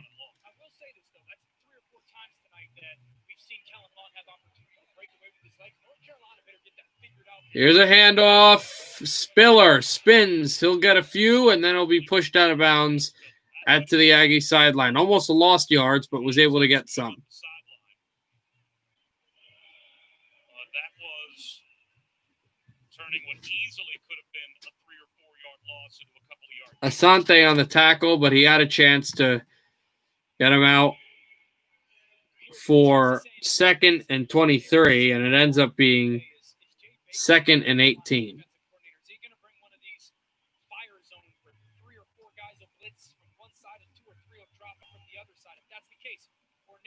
You got chunks in your pass game if you want it. Mond throws over the hands. Over the hands, had a man. That would have been close to the first down. Instead, it'll be 3rd and 18. So do you run to help your punter, or do you go for the big first down here? It was over the hands of Lane. If Lane grabs it and goes right down there, I think it's still 3rd down, but it's a lot more manageable. That would have been the big play to help the 3rd down. Now you're in 3rd and 18. Chance for North Carolina to maybe get the football right back with good field position if they can get a stop here. I think it's 3-man pressure, 3 guys on that defensive line pressure, 8 in coverage. Got to be really smart with your eyes and decision making. Here's Kellen Mond in the shotgun. Mond steps up, throws short to Spiller, and he will be eventually forced down at the 22-yard line. So it will be a Texas A&M punt.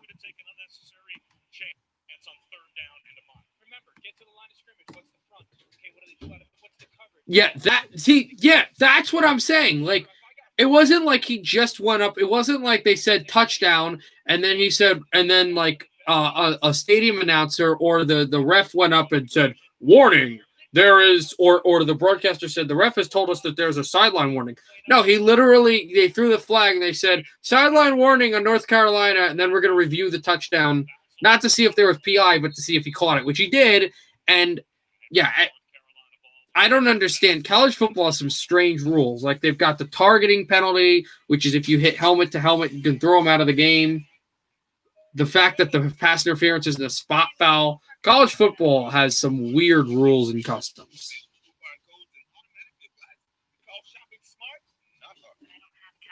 Like, yeah, I kind of complain about that, but I didn't understand it because to me it's the football equivalent of you doing something bad in, like, specifically I said elementary school. It could be any school, and the teacher goes, "Oh, you're getting a warning. Don't do it again. Don't do it again, or you're gonna go to detention or whatever." I don't know, right? But it's football. Why are there warnings? The referee was the guy. Well, it was one of the coaches was too close to the field. He should get a warning. No, he shouldn't. Mike Tomlin, when his foot was on the field, and the trip Jacoby Jones, they didn't give him a warning. They gave him a penalty and a fine the day after. I didn't see it. They didn't show it. And maybe North Carolina scores a touchdown later anyway, but still.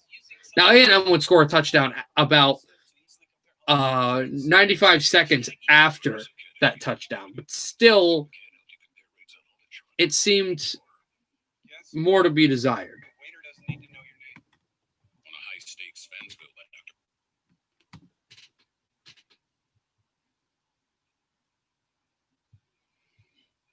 There seemed a lot to be desired, excuse me. He beat Brian George, picked up 20. No, I missed the play because I didn't refresh quick enough. First down throw by Worrell.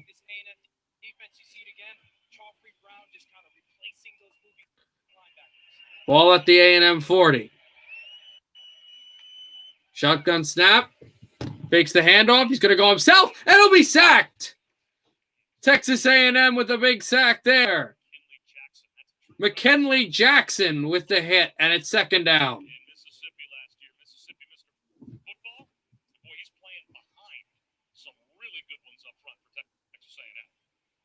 He's a fantastic defensive lineman that's got a big future for Texas. He's a freshman from the University of Mississippi. The best football player from that school was named Mr. Football last year as a senior in high school. Here is Morrell. He's going to get hit as he throws to the end zone. Wide open and dropped. And the receiver knows it. A&M provided just enough pressure to affect that throw, because if they let him just sit there and yank it, it's 7 points for North Carolina. Just enough pressure defensively on the back end and also on the pass rush. 3rd and 10.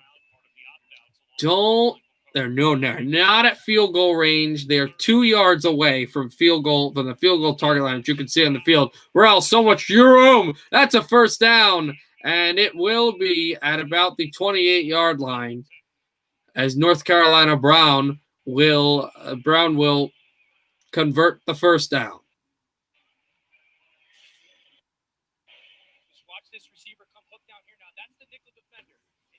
And it was a hook to the right sideline, and that fooled the safety who bit the long play. 10:02 to go in the third quarter. Here is the open pocket. Throws over the middle. Caught. But for about 5, he's got his tight end again. To the 17-yard line, and it's a 9-yard gain. It was Green who was shaken up, actually. Green was shaken up after he dropped the pass in the end zone. We talked about the pressure on the quarterback. Green took a bit of a hit there. Second down for North Carolina. Remember, they got an interception on this side of the field in quarter 1. Here's the handoff. Henderson.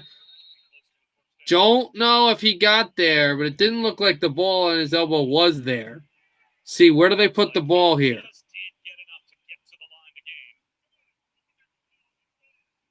Are they going to measure this? I don't think they're going to give it to him without a measurement. They are going to measure the ball to see if Henderson got there. I think it's third down if he didn't.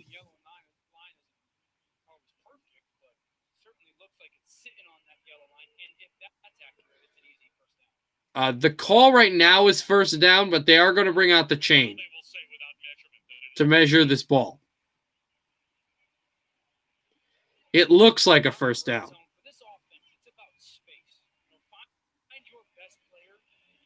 create space. I've said it multiple times. Tonight, They didn't even bring the measuring out for some reason. They're going right for it. They said first down. It is a first down. They've got a screen and a big hit in the quarterback and dropped in the end zone. Went to his tight end. Coverage was there. Brilliant coverage. Even better from when they went for the touchdown on Green. And great coverage in the end zone and a good hit. A&M, guys, A&M is starting to wake up in the sense that they're getting after the quarterback where they hit him, they sacked him twice. You know, they've tried to rush, but this time, even though they've given up a lot of yards on this drive and might give up a touchdown, they're hitting this quarterback. They are physically tiring him out. He's a big quarterback. He's a strong one. He's also a very NFL prototypical quarterback. He's going to go out of the pocket here. He's going to spin for a yard. It'll be third down. Andre White's the guy that will get the tackle, the safety. Corner. It'll be a yard there. 3rd and 9 here. They're in field goal range. Pretty easy field goal range. Here is him up there. They can't hit him. He's going to throw on the run. Intercepted in the end zone. Intercepted in the end zone. Penalty on the play. Penalty on the field. It will be brought out to the 13-yard line. Yeah, the 13-yard line, but there is a flag. North Carolina fans in the crowds are screaming pass interference, but they don't get to decide. Referees here will.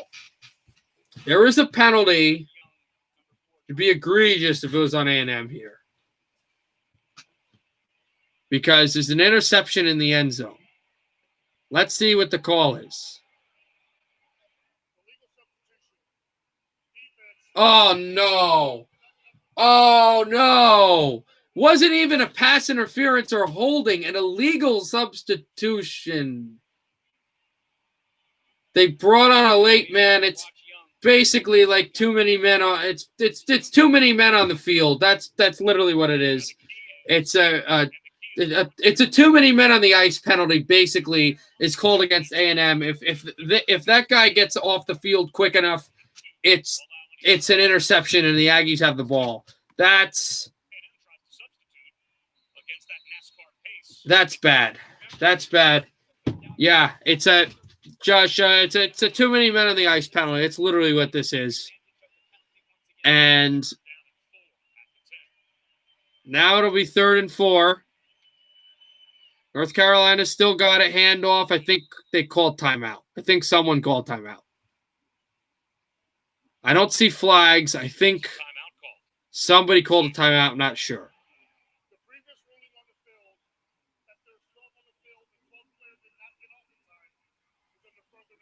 Oh, my goodness.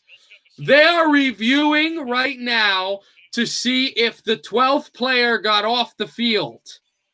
If the 12th player got off the field, the 11th player, because remember the 12-man as they're in commercials, the fans, if they got off the field in time, they're reviewing it. But if they got off the field in time, Texas A&M has the ball because it's an interception in the end zone.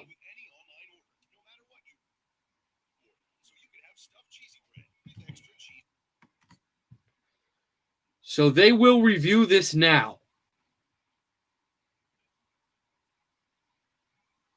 Access to stream thousands of movies for free on Epix Now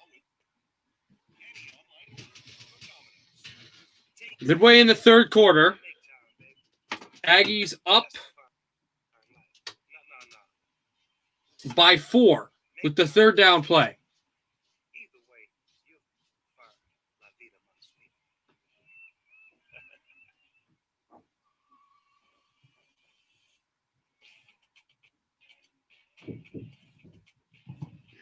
What commercial right now, if anyone's wondering?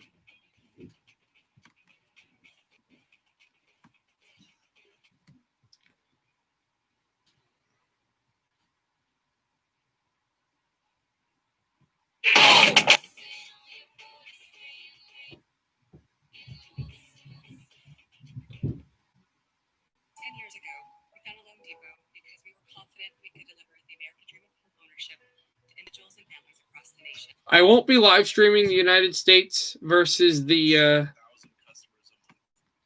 Slovakians, but I will be watching it.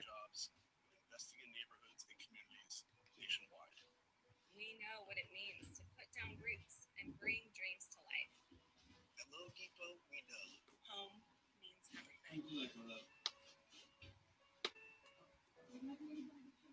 Bowl 24 keeping it real with Damian Lillard. It pays to have range, like Bolt 24 antioxidants, vitamins A, C, restore 10 grams of collagen, and energize with caffeine. All kinds of All right, we're back in Miami. Now, let's see if he was off in time. They're showing wonderful flowers and trees and lights and wonderful, beautiful. Not relevant. What is relevant is if that 11th player got off in time.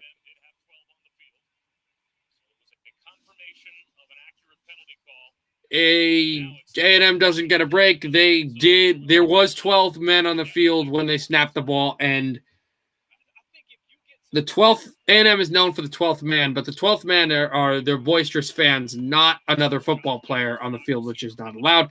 Here is quarterback snap, going to throw to the end zone. Touchdown.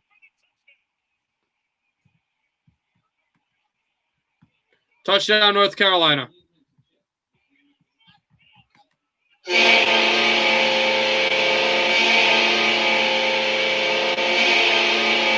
Yeah, probably. I'll do that with you. Touchdown, Tar Heels. Wide open touchdown to the right corner. He just throws it over. An offensive lineman for Texas A&M, and for the second time in this game, the Aggies trail. They trail by 2. North Carolina will go for the extra point here. With 8:01 left in the third quarter. Kick is up. So there's your touchdown just off when they called it. He lofts it up the middle, and that is the touchdown for the Tar Heels. And they're going right back to commercial.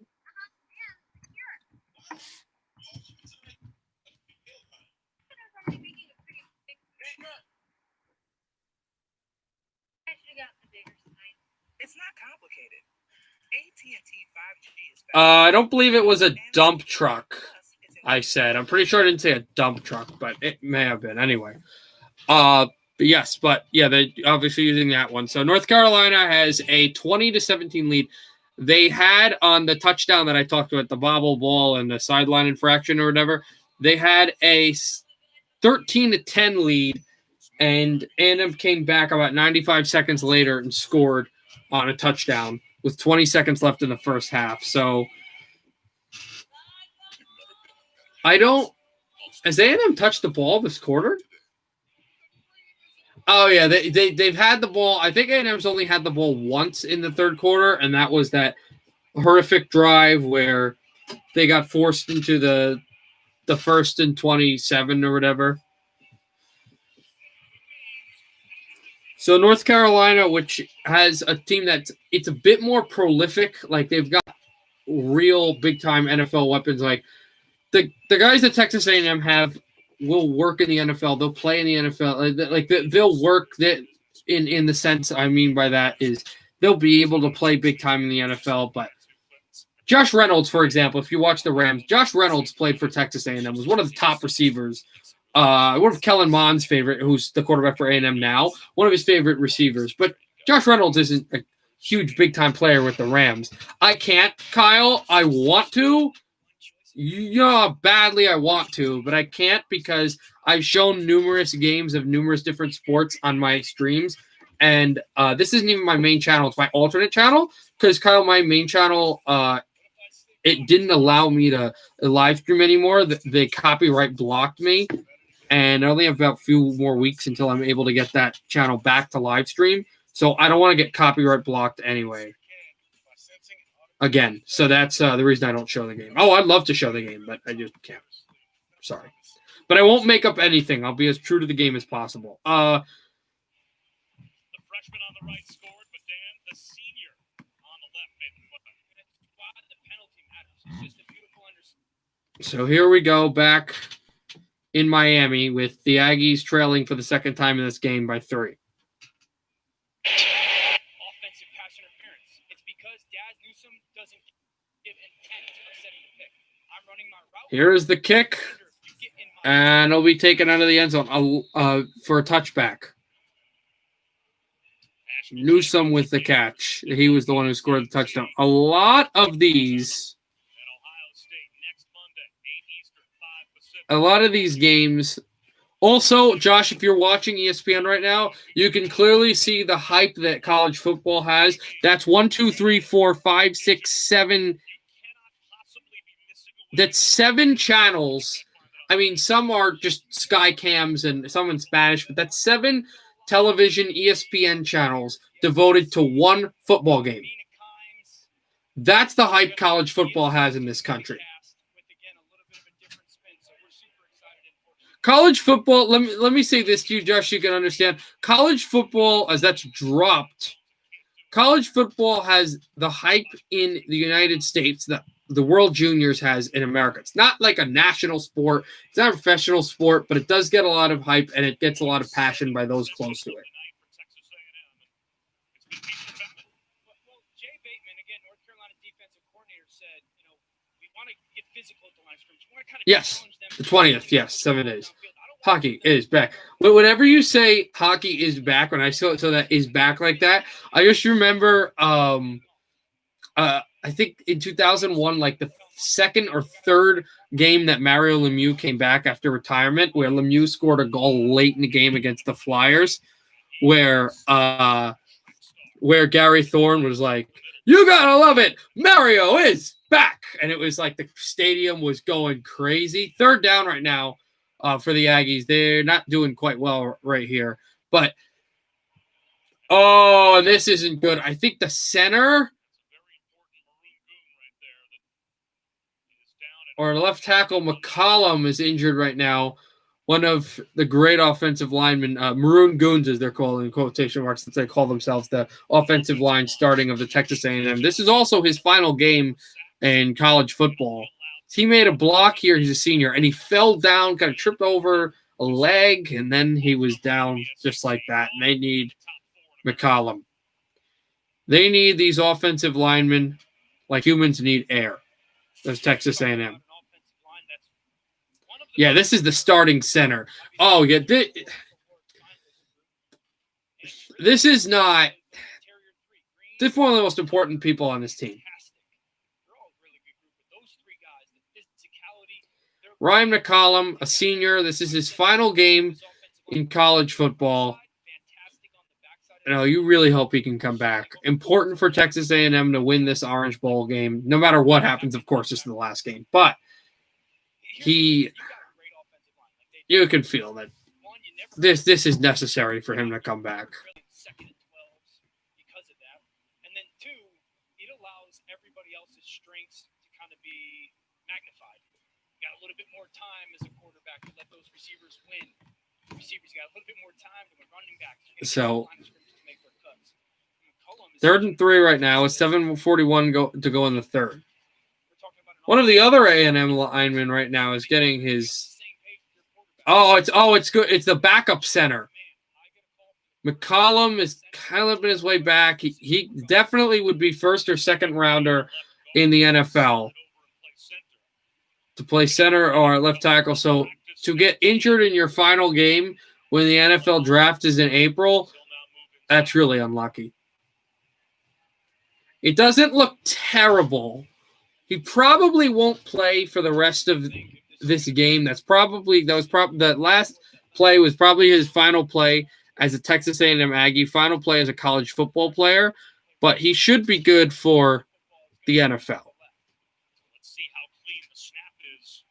Backup center going to get his first snap of the season.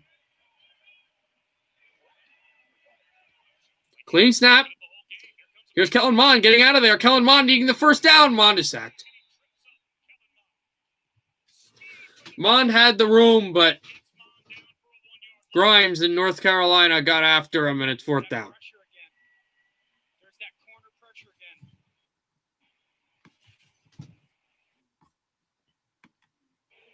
Grimes, look at this hustle. Look at that true freshman. And Grimes, just a true freshman player, just got after Kellen Mond. And Kellen Mond hasn't played fantastic today. He played good, but he hasn't played fantastic, and he may have to. That's the confusing part. Still no touchdowns for him in any way. Aggies will punt. Jake Bateman is kind of winning right now. That cat and mouse game when it comes to play calling. It'll be fair caught at the 24-yard line Just inside the 25-yard line. of North Carolina. Lead for Carolina in the Capital One Orange Bowl. First and 10 coming back. The Tar Heels are going to get the ball back. They lead by 3. With a top-rated app that lets you deposit checks and transfer money anytime, anywhere, banking with Capital One is like the easiest decision in the history of decisions. Kind of like,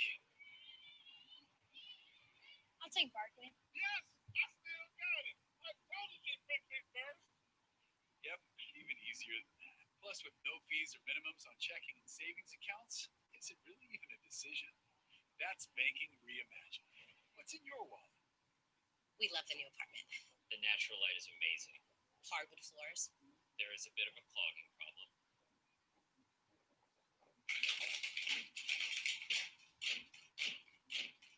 At least Geico makes it easy to bundle our renters and car insurance. Yeah, helping us save even more.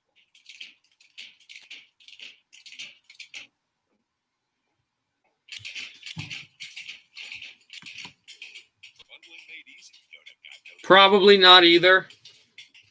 He's had good numbers in college, but he's been the last few seasons, he's had a lot of inconsistency. This year, he's been super consistent and super good, but last year he was good. The year before that, he had a lot of issues, a lot of interceptions. I don't think he's first or second round. Maybe like in 4 years, he might end up starting for a team in the NFL, but I don't think he gets picked as a starter. Picked definitely as a backup first. I'm saying probably third or fourth round. He may even go even lower than that. No, he's not a first round. I will tell you, though, this quarterback who's only a sophomore, this quarterback from North Carolina is probably a first-round pick. The way he plays, he plays a lot like the quarterback from North Carolina, plays very NFL prototypical style. He's got a really good arm. He's got a lot to learn, but he's a redshirt sophomore, so he can play. And redshirt meaning that redshirt means you already had your freshman year, and you kind of played it already. So he can play a few more years than he can. Since he's a redshirt sophomore, he can play instead of playing 2 more years, which would be if you're a regular sophomore. He can play 3 more years if he wants to in North Carolina. He's a good quarterback. So this is the Oranges given as the Orange Bowl. It's again prestigious bowl, and I'm winning this would be awesome. Also, in any minute now, the puck should drop between Slovakia and Team USA.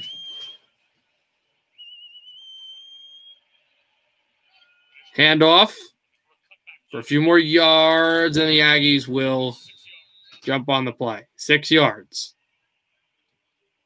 for a running play. Ryan George came up to help on the stop, along with Jaden Peavy. For Barons. Rhodes and PB, the guys that came in to make the tackle. 6:10 to go in the third.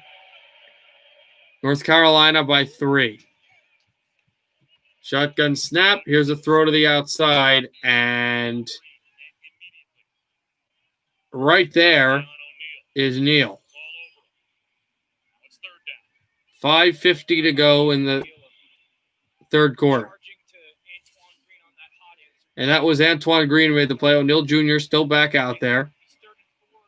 Make sure you make your changes now, because remember what happened last time.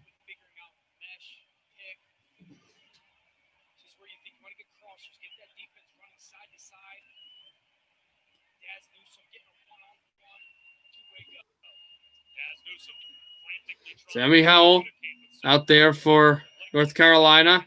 They bring a blitz. Howell goes out to the left side. Can they make the tackle? Howell will be pushed out of bounds to the Texas A&M sideline. It's gotta be before he got to the first down marker because they were coming after him. And here comes the Carolina punt group. And he did not get it. So North Carolina Tar Heels will punt. Let's see where he steps out here. The stiff arm comes, but yeah, he tries to dive for the marker. He definitely doesn't get there. Great job by A&M getting off the field with a quick 3 and out on defense. Their defense forces a 3 and out, and their team will get the ball back down by 3. Having vision on Sam Howell, and then you see once again the speed to go track him down. Kiernan. Drive So we punted down the field, take it back. That's the 20.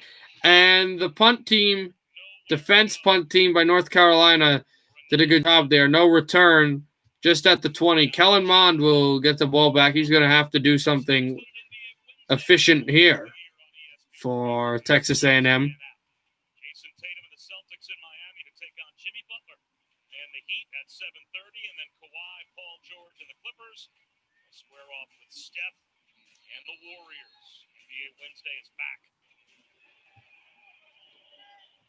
Feels like Texas A&M at some point early down here is going to have to take a shot downfield. These North Carolina secondaries getting really close to the football.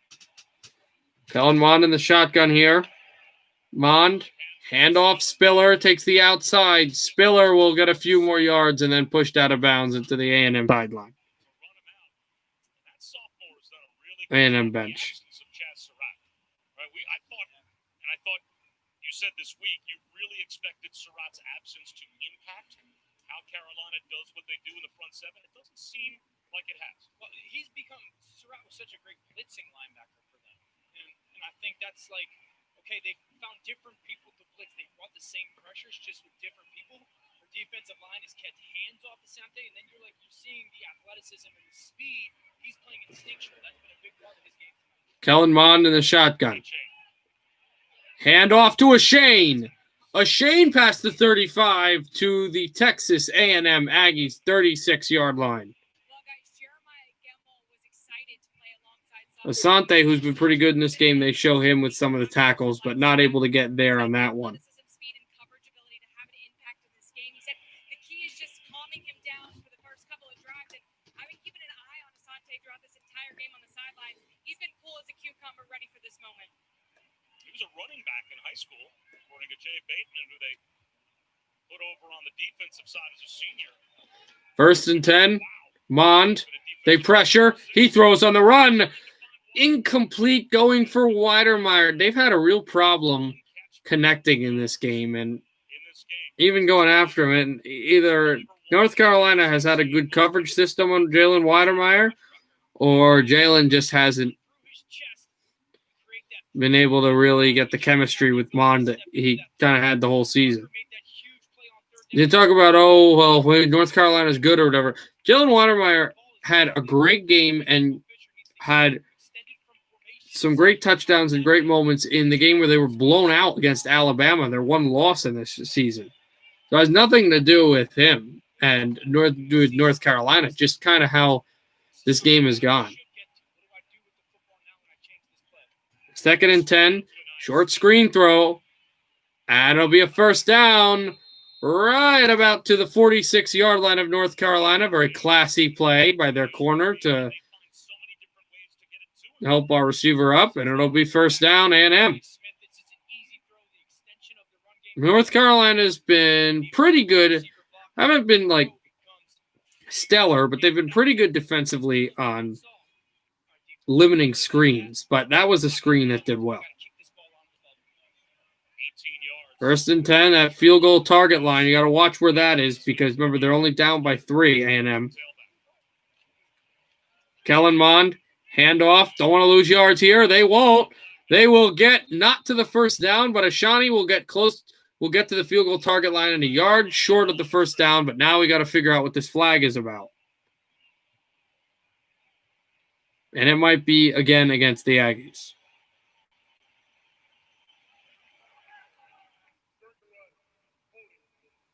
It is.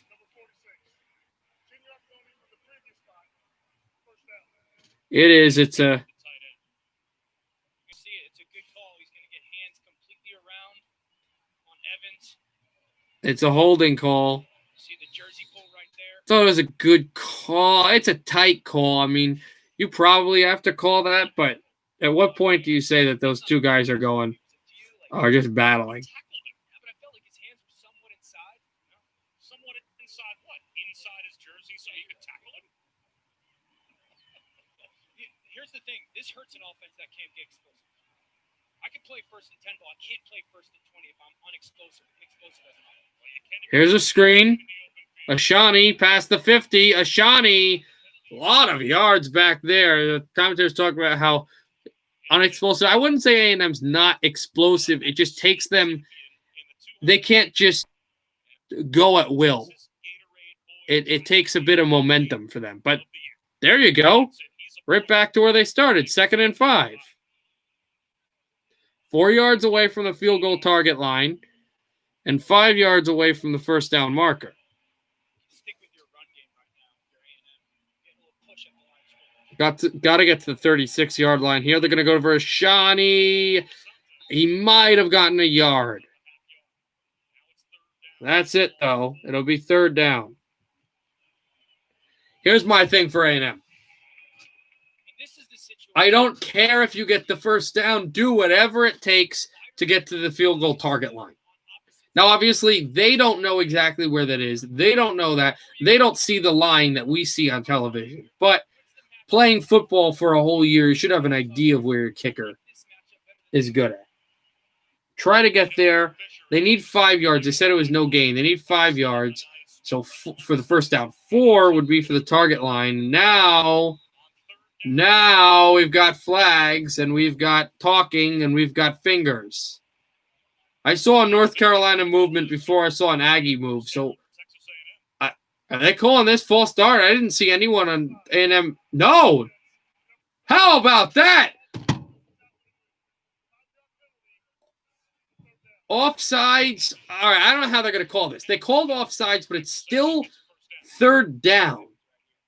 But I don't understand because this is what I don't get. It's offsides, yes. Call is complete. Offsides, right? It's 3rd and 5. That's first down. That's what I was going to say because it was a 3rd and 5 and it was a 5-yard penalty. And he said still 3rd down. It's not 3rd down because 5 plus 5 is right. It's 10. So there you go. So it's first down. Aggies move the chains off of an offside call against North Carolina. Kellen Mond. Throw to the outside. Nia Smith gets the ball, but hey, McMichael throwing him down off the head, and that's McMichael, corner for North Carolina, not McMichaels, I believe, the left winger of Team Canada. McMichael with a high tackle, Kyler McMichael, his 2nd tackle of the game, but that was a bit rough on Smith. Now, just so you guys know, they are in field goal range now. Down by 3. This could be the final snap of the 3rd quarter. It doesn't have to be. They don't have to snap the ball. Oh, no, they do have to snap the ball here. Unless they want to call timeout. High snap. Mond. Screen. Can they get the block? They get the first down. And he gets brought down at around the 20-yard line. We're going to the 3rd quarter. Oh, no, we're not going to the 4th quarter. We've got a penalty. We've got a penalty on the field. I think this might be against McMichael and North Carolina. Let's see what the call is.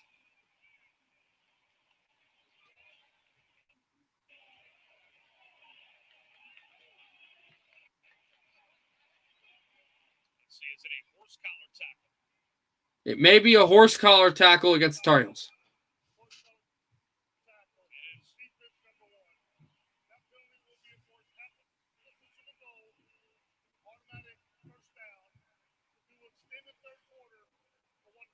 Oh, we're going to stay in the 3rd quarter, guys, because it's an untimed down, and it is a horse collar tackle against North Carolina. So the third quarter is not over yet. One last play, and it was the bad play by Kyler McMichael. So this will be the final play of the third quarter, no matter what happens. It's 1st and goal from the 9-yard line. Remember, no touchdowns for Kellen Mond in this game. He needs one to tie Johnny Manziel's record. He needs another to break the record in his final game as a Texas A&M Aggie. Backup center, everybody else is the same on the Maroon Goons for the offensive line. There's the 12th man. That's the 12th man you want to see, not another one running off the field. Got to snap the ball here. Will. Kellen Mond over to Menashe, right? And it'll be 2nd and goal at the end of the third quarter. It's a bunch that they got on the running play. And we're going to the fourth quarter. North Carolina 20, Texas A&M 17, but it's a 1st and goal.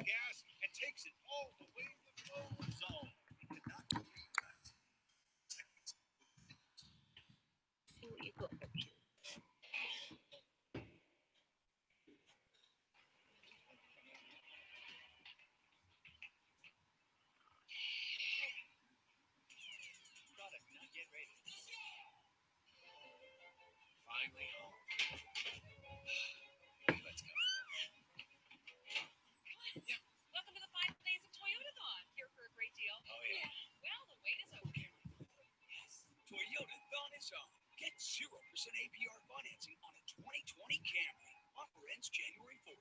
For more great deals, visit Toyota.com. You can get a great deal too at Toyotathon, but it all ends January. O'Shaney, that's the guy that I said that I didn't say correctly. Can I deduct this clarinet as a medical expense? Since you're playing to fix an overbite, The puck dropped. Okay. I was confused when you said the puck dropped because I thought you were saying trying to get my attention, my name. You know, my YouTube name is Puck Dropped here. But, okay, good to know. Your name is 3-2 win in overtime. I got a 4-1 American win over the Slovakians. So it's gonna be hard. It's gonna be tough. I think there'll be a good amount of. If the Americans score early, it shouldn't be that much of a long game. But I think the longer the game goes, as Americans could still win a 2-1 game or 1-0 game late, but it does favor the Slovakians. I think the longer the game goes, really low score or no score, I won't say the edge goes to the Slovakians, but the better chance they have of winning. Still, U.S. Big favorites. I gotta say though, watching Canada, boy, you guys, your kids, Team Canada, really, they know how to check. They know how to hit. They're a really good team at forechecking and making checks, making hits, making those plays. Go to Humera.com to see proof in action. Alabama.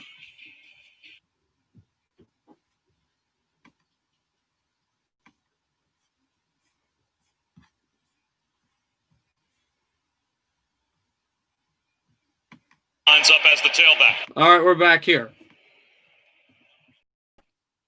2nd and goal. Kellen Mond under center. Mond handoff. There is a flag.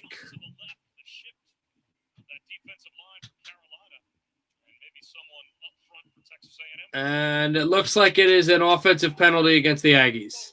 It is false start. Those illegal shift, but it's a false start against Texas A&M before the fourth quarter even started. So that'll move them back to kind of where they were before they had the run at the end of the third quarter.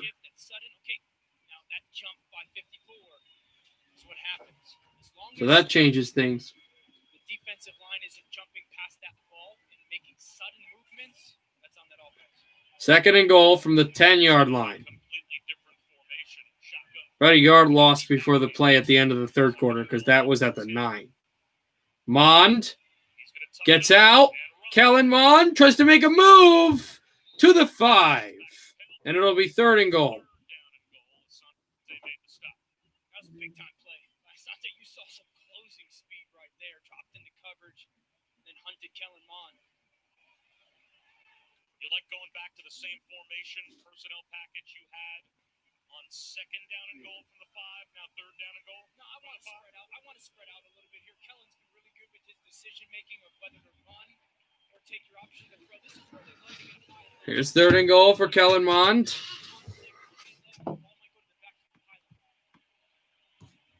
Mond in the shotgun. Motioning again. Got to snap the ball. Finally will. Mond throws to the end zone over Weidermeyer. Flags?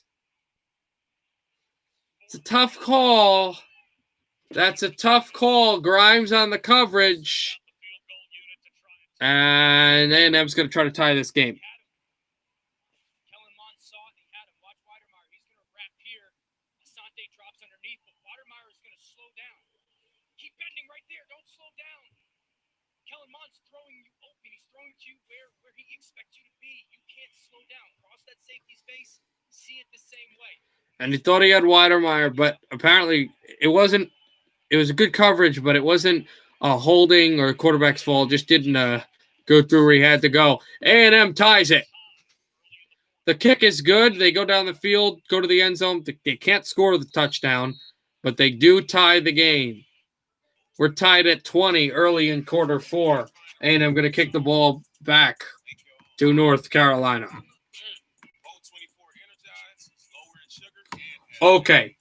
Am I watching the hockey game? I am not watching the hockey game. I'm just fully watching the football game right now while I stream it. Y'all never cooked us grilled chicken. Nah, I didn't know what grilled chicken was. I probably got 30 years old. Sonic chicken sling. It's good chicken. We've marched, prayed, Rallied. Voted. joined arms, and united. Yet the effort has only just begun. We encourage everyone, in your own way, Throughout each day. to help make this world decent And I'm still waiting to come back to this game for the North Carolina drive. Together. One interaction and one conversation at a time. The moment Proactive started working, I felt relieved, empowered, hopeful. confident. Good vibes. I felt like I could take on the world. Like I could finally just be me. Get that clear skin feeling with our 3 skincare systems. They've got clinically proven ingredients to clear skin, and they're dermatologist tested to be gentle. Proactive Solution works great for most skin types. Proactive Plus is effective yet gentle enough for sensitive skin. And there's Proactive MD for that stubborn acne. My skin looks awesome. Subscribe today risk-free at proactive.com and get consistently clear skin delivered to your door. I got this mountain bike for only $11. DealDash.com, the fair and honest bidding site. An iPad worth $505 was sold for less than $24. A PlayStation 4 for less than $16, and a Schultz 4K Still waiting here for less than $2. to come back. These Bluetooth headphones for $20. I got these 3 suitcases for less.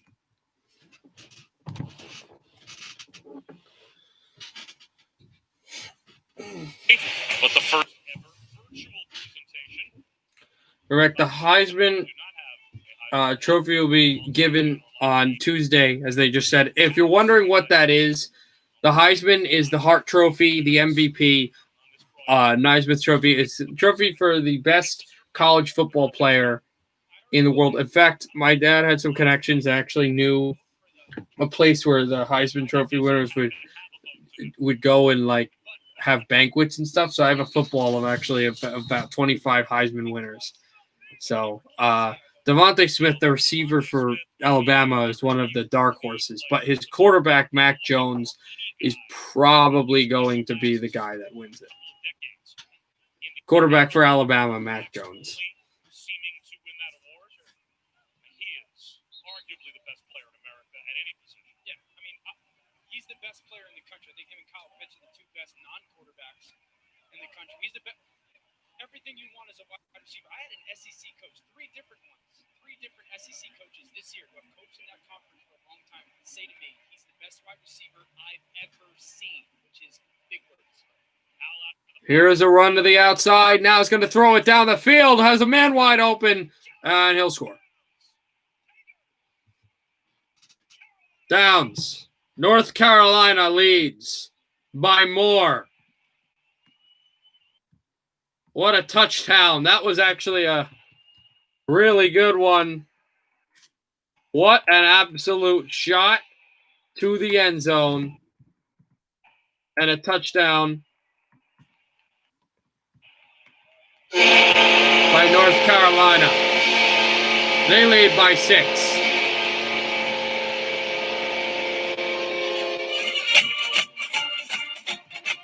A throw to the left sideline, and Downs Bucket catches the ball and goes on for a sprint to the end zone. And so North Carolina, with the extra point now, leads by 7. 13:51 to go. Downs rocket speed, and North Carolina leads 27-20. First play from scrimmage. Really great throw. That's what I'm talking about. He's got the power throw. They got the power play in this game. 27-20. Target.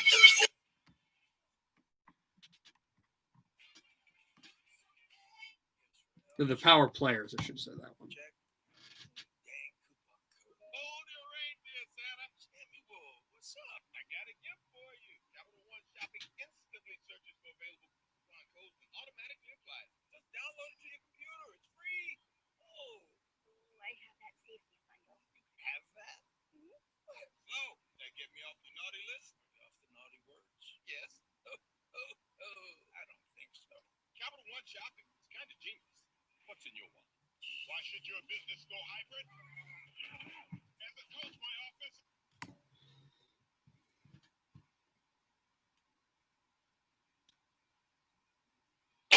Bring it in, guys. Bring it in. Bring it in. 1, 2, 3. This is the new iPhone 12 Pro with 5G, and it's on AT&T. So Nationwide 5G number. now A&M's going to have to get them again and try to tie it. But now they can't just tie it with the field goal. Now they got to tie it with the touchdown.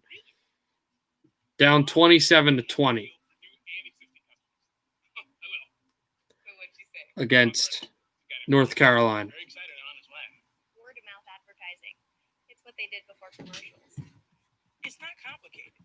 Everyone gets our best deal, like the amazing iPhone 12 mini on us. I don't know why I can't come with you. Ever since they left, my mind's been a little fried. I gotta do this on my own. Take all the time you need. None of this Nice. is golden. Sounds cheesy. You'll see for yourself. So long for the children.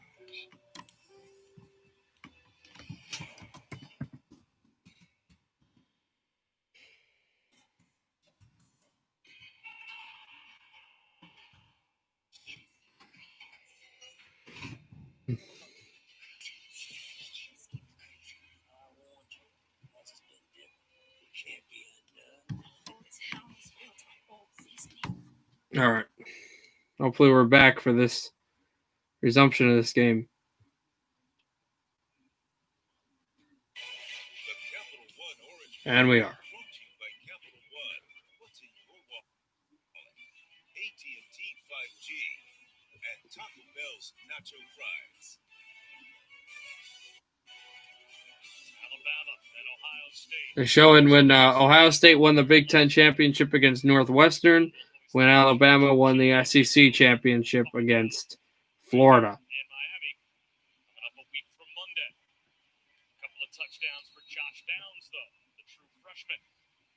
In the Capital One Orange Bowl, he has given North Carolina the lead. Bob Schusen with Dan Orlovsky.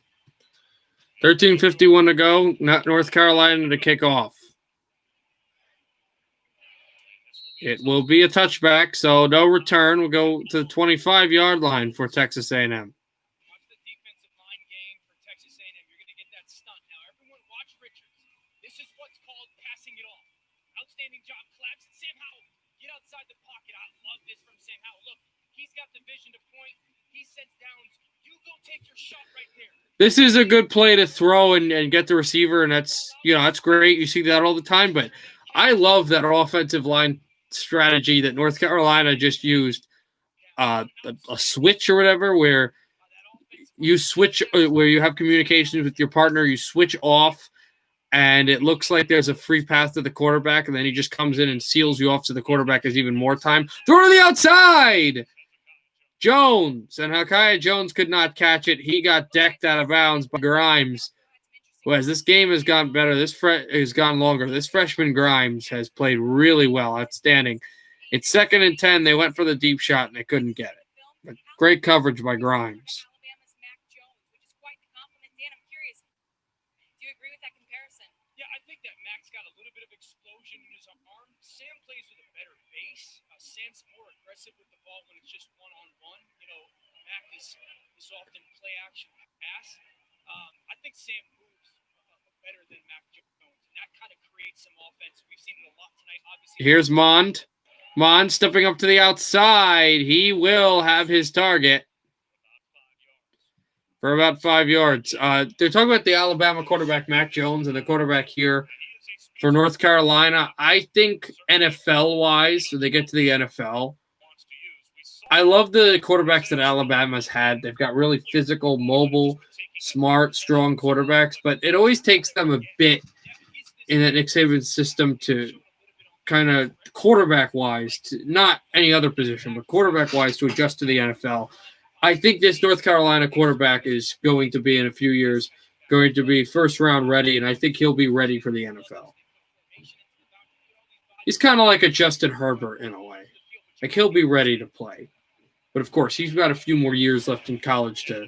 That's the other thing about Justin Herbert, is this is a throw to the outside and a catch for a first down by Hezekiah Jones. But that's the thing with Justin Herbert. Like, last year he was supposed to go, not last draft, like the draft before that he was supposed to go, and I was like, oh, Justin Herbert, he would go. I think the Giants should pick him up for Daniel Jones. I said, Justin Herbert is going to be terrible if he does not play for another year. He should play for another year to mature. He played for another year to mature.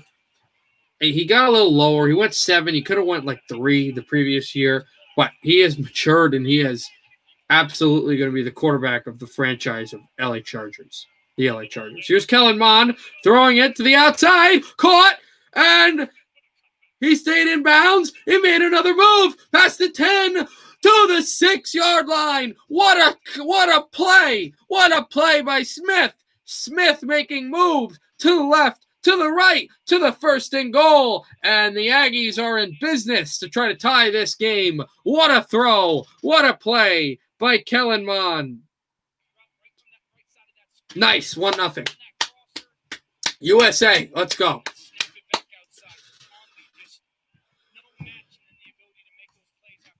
What a play.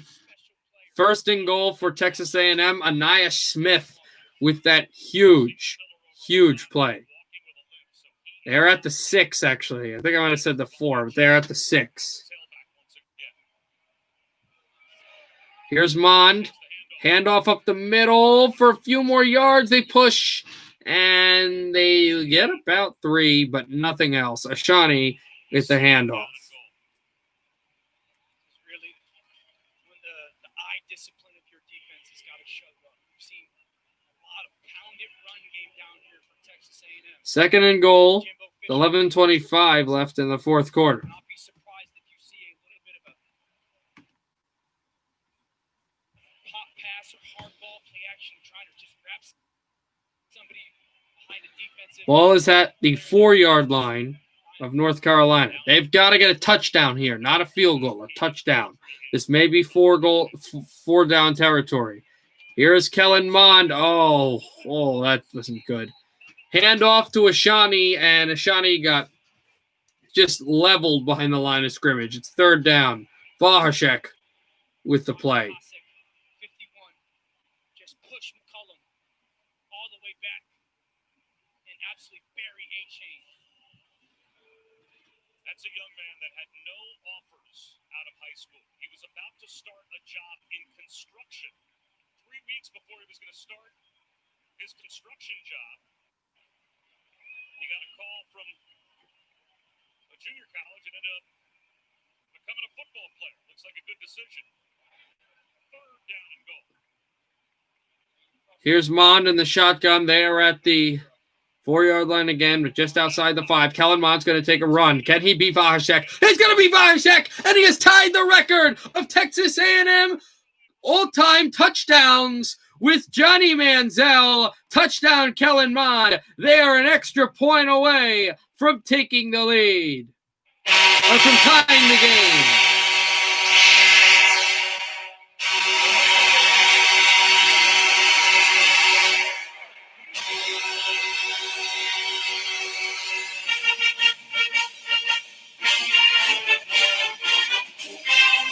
Tied at 93 with most touchdowns in school history. And Kellen Mond with a touchdown run, his first touchdown of the game. 3 touchdown runs today. Kick is good. We're tied at 27. We are tied at 27 between Texas A&M and North Carolina. What a football game, guys. What a football game. Tied in the 4th quarter, 27-all. Years ago, Johnny Manziel in his final game as a Texas A&M Aggie had a phenomenal come-from-behind win over Duke. The rivals in Tobacco Road are finding themselves in a crazy game in Kellen Mond's final game. Texas A&M. And, yeah, touchdown. Touchdown, Texas A&M. And the extra point is good. Tie game at 27.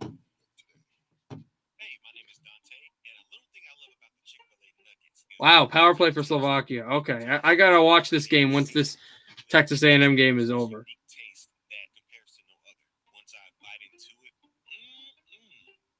My name is Meredith, and a little thing I love about Chick-fil-A's mac and cheese is... Give me raising 4 children on her own. His own story of a man who came from nothing. Give me a quick second, and I'll be right back.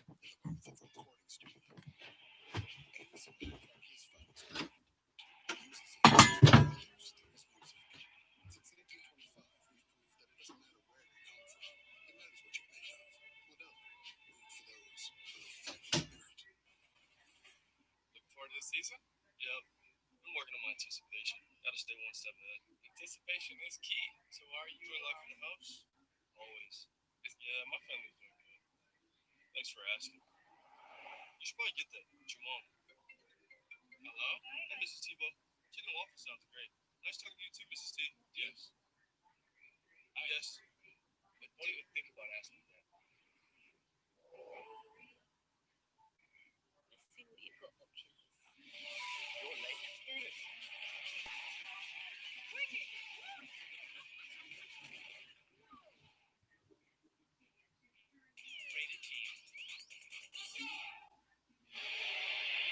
Only one more college football game left after tonight. It's a week from Monday in this very stadium, but at the end of what has been some kind of a college football adventure for these players and all of us, it's a good way to end it. Just in time, guys. Just in time. I came back. Kickoff for the Aggies.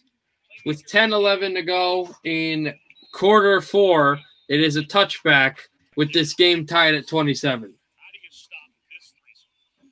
Well, first of all, you got to be physical at the line of scrimmage and try to get down to the quarterback. That's been fantastic. And then don't get jumped over by 22. And once again, at a break, instead of talking about how North Carolina can come back, there is discussion about the national championship game between the final college football game after this one between Alabama and Ohio State on Monday.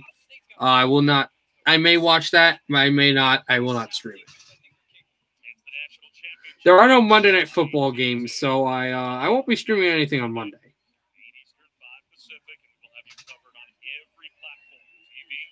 radio, and digital. Back to the offense, North Carolina. 37-27 top. Play action for Sam Howell. Here, getting out of the pocket, throwing it long, deep, dropped. Good coverage by A&M. That looked like another perfect He went for the touchdown play again, and they dropped back and forced some good coverage. They went for a deep shot on first down, which was deadly the last time, but also, yeah, just beat that last safety, last line of defense. I thought it was a good coverage, but they was quick enough to beat the cover man, the last cover man. It'll be 2nd and 10. Ball at the 25-yard line. Then we get it out of there, deflected. Safety came out on a blitz and jumped up and deflected a long ball at the last possible second with 10 minutes to go. It's 3rd and 10. Howell throw that for a deep screen, and that was deflected by a safety, but not in the way you'd think. Just went up at the line, went up, tried to blitz the quarterback, went after the quarterback and throwed him. And now we've got the Aggie fans here are starting to rise. They're starting to shout. There are fans here in Miami.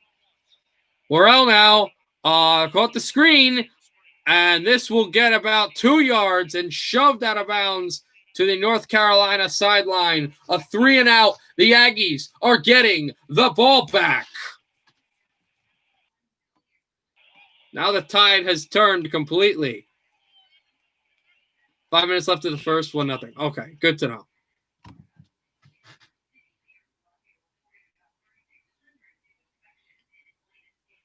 Quick 3 and out. This game tied. The last time the Aggies had a lead was going into halftime when they were up 17-13. They've tied it at 20. They've tied it at 27. And they're going to get the ball at around the 25-yard line. I think the 27.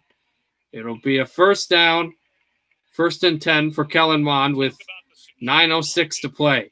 6 plays, 3 yards, no points in the first 2 drives. In the last 2 drives, 17 plays, 149 yards, and 10 points, including the school-tying touchdown with Johnny Manziel for Kellen Mond, and how fitting that it was a touchdown run.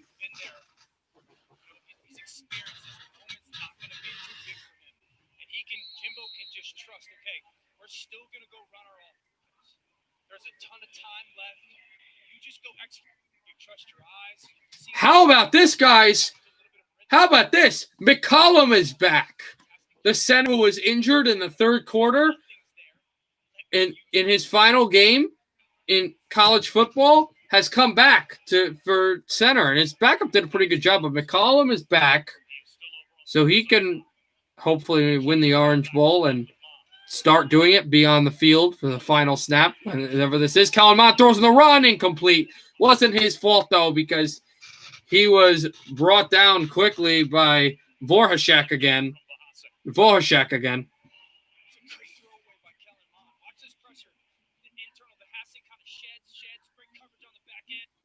And Vorhashek went low, and he's a large guy, muscular, strong, physical football player. Talked about how he's only been playing football for a few years. Well, he's pretty good at it. He made that hit on Kellen Mond. 9 minutes to go in the 4th quarter.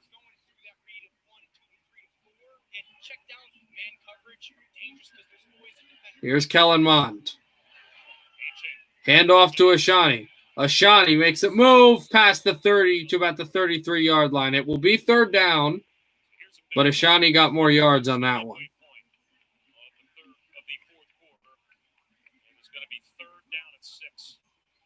Third and 6 as the clock continues to run.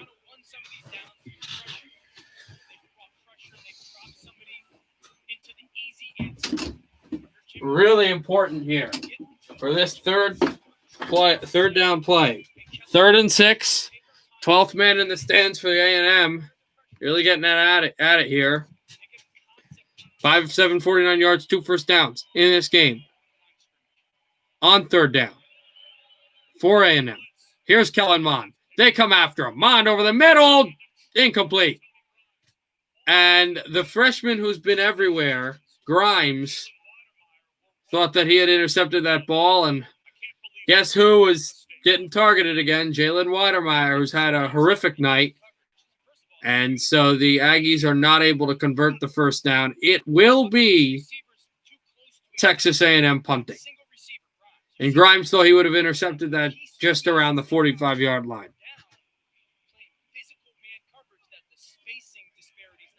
So they don't mind to go. A&M will punt back to North Carolina.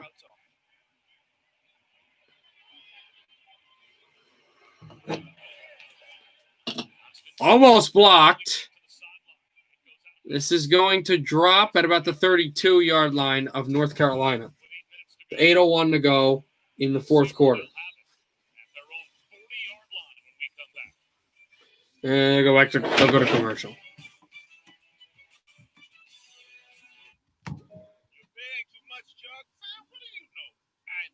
Ready for hockey, less than 2 minutes late. Yeah, absolutely, guys. Absolutely. Really excited for that. Although, I think it's your third. It might be your second favorite, but either your second favorite or your third favorite team is playing against my third favorite team, Josh, in Hockey Town, Red Wings and Carolina Hurricanes. That'll be a really interesting game. There'll be a legitimate rivalry, too, in that game. The rematch of the 2002 final is going to go 8 times this year. You ready for that? That's it for 21-0. All right, 1-0 America. We've got about 8 minutes left, 8:01 left in this game. Tied at 27. North Carolina's getting the ball back. And I think they're 33.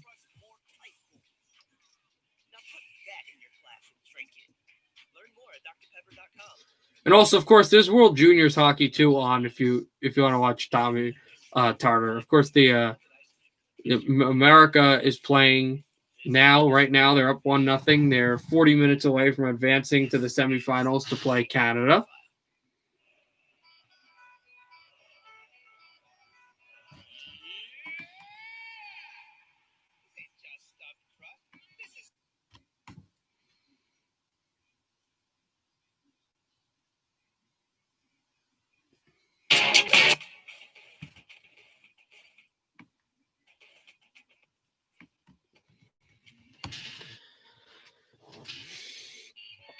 Ready for this to come back and see what happens in this game.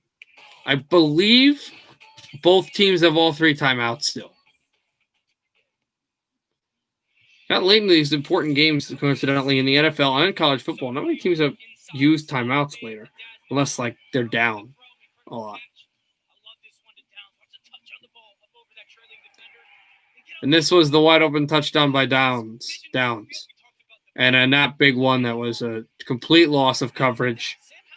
But A&M has competed with this guy. They've hit him when they've had to, and they've gotten better as the game has gone along. Although he has a chance to put in a potential game-winning drive for his Tar Heels here. Remember, no 2-minute warning in college football.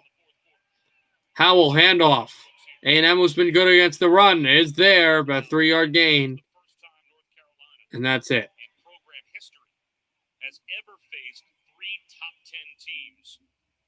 Same season. Now check that. That only goes back to 2001. They have never beaten 2 top 10 opponents. This is the first time, apparently, North Carolina has played 3 top 10 teams in the same season. They've beaten 1. They've never beaten 2 of them. They've beaten 1. That's Miami. They lost to another of them. That's Notre Dame. That's the team that vaulted A&M into the playoff. And then this is the third one, Texas A&M. Here is Howell. He's going deep. The coverage is there, and the ball is incomplete. Deep throw, great coverage. Are you kidding me? They threw a flag.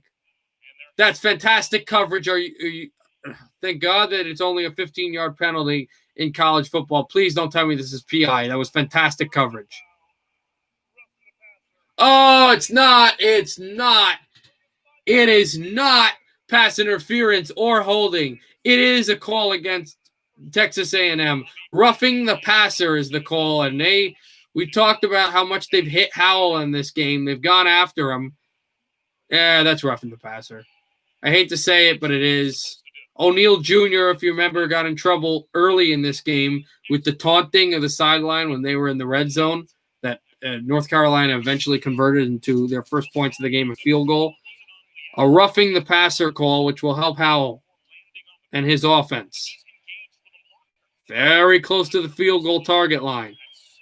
First down line is at 31. Screen there. And wow! Back at the 45-yard line. Big time tackle by Richardson. And it's second down. We've seen a lot of shots downfield in this fourth quarter from North Carolina's offense. They're putting those receivers really all the way to the boundary. And okay, if you're going to create the space and give them some one-on-ones, you're going to take those shots. In terms of the hidden yardage of the game, that personal foul on Texas Second and 12. on their defense tonight. Here's a handoff. And they're going to go to the other side. They didn't lose 15, but they did lose 3. So it's not going to be second and 22, but it is going to be second and 15. Brooks, who lost yards. Clock continues to run. It's third down. It's an incredible play call by Phil Longo. It's there.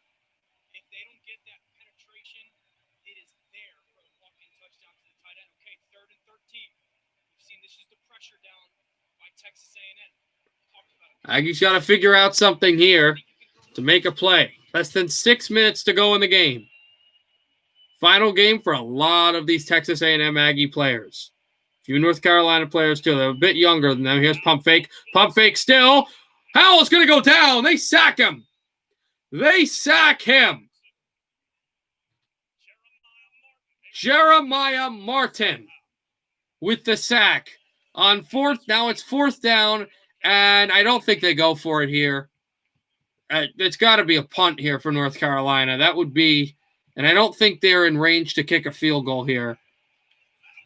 North Carolina and Texas A&M, actually don't have all 3 timeouts. Only 1 timeout each. 4th and 15. Texas A&M, if they play their cards right, can come up with the game-winning drive. In Texas A&M deep. There's not much time. Are they going to fake it here? No, they do a little pooch punt, which is going to be fair caught at around the 14-yard line. Might take off and run with it.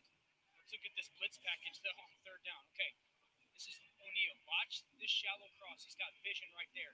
He's got to go from that backside safety all the way to the shallow cross because of the blitz package. Pick him up. So this is the play where the coverage has been good for A&M, and then the sack on their quarterback. One side of the field all the way to number 3 with that back removing out of the backfield, and you get off that field. That's a really good job of communication. 5:07 to go in the game. We're tied at 27. 5 minutes and 7 seconds to go. Texas A&M and North Carolina, each with only 1 timeout left. That was already mentioned. In a tie game. As was said, and it's Kellen Mond in the shotgun. Mond motioning. The senior quarterback back to work. His final game is the Texas A&M Aggie. Kellen Mond hand off Ashani, and he'll get about 2 yards. Eugene Asante grabbed him up.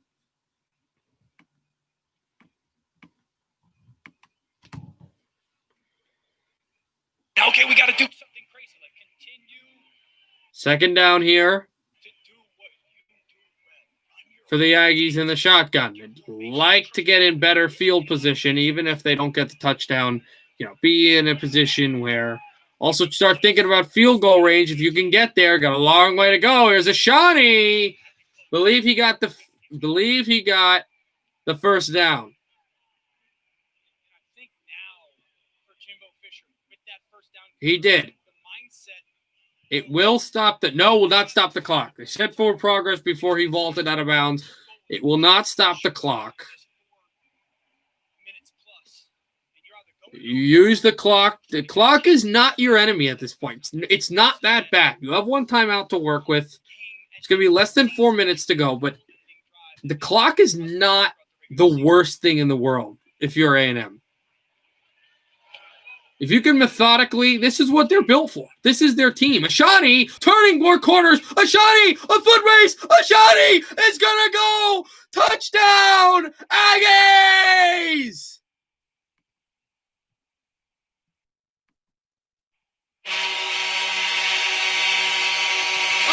my goodness! And there's the record! Well, actually, I'm not sure if it was a run.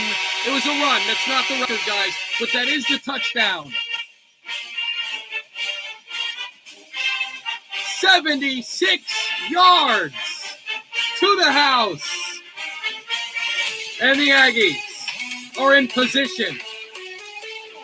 And there's the guy who hasn't had a good night, but he's been there when it's counted. Jalen Weidermeyer, Ashani, with a fantastic 76-yard run. I know I said 39. I wish it was 39. It's 33, though, to 27. Extra point is good. Aggies by 7. 3:44 to go. In the Orange Bowl, 2021.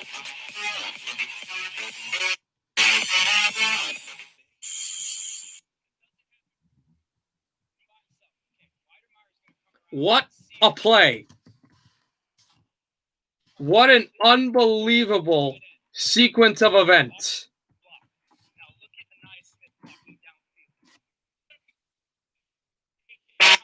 And he made the run. They made the block. And Shawnee is just trying to, he's trying to make a good run, go to midfield, see what they can do. He went all the way. That's a touchdown. And, North Carolina still has a good amount of time left to work with. But now they trail. What you don't do if you're A&M is give up one of those long shots to the end zone that their quarterback likes to throw. There's many pats on the back over on that A&M sideline for the blocks as they are for the A big block, too, that helped Ashani get in. Did not see that. Here is the kickoff.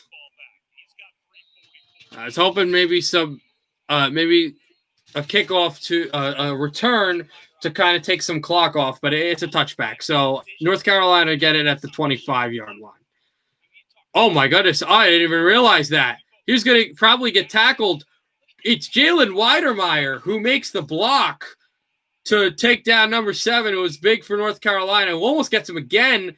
He broke another tackle, too, that Weidermeyer couldn't get him. But Weidermeyer talked about his awful night and how his inconsistency later in the year, although he was a superstar early. And, wow, he made the play. He made the block. Here's a handoff to the outside, and that's a decent run. That's a good run on first down. Really good run for North Carolina to keep it going. 3:38 left in the game. This is lead change number 4, guys. This is insane. This game is fantastic.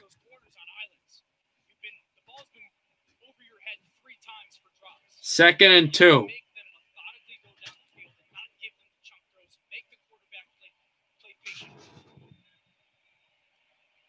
Wait, now the timeouts read 3. I thought there was only 1. Not sure, guys. Here's a play action fake. He steps back deep. They go for the blitz, throwing over the head of the running back. That's the 40. And it's 3rd and 1. Stops the clock, but it is 3rd and 1.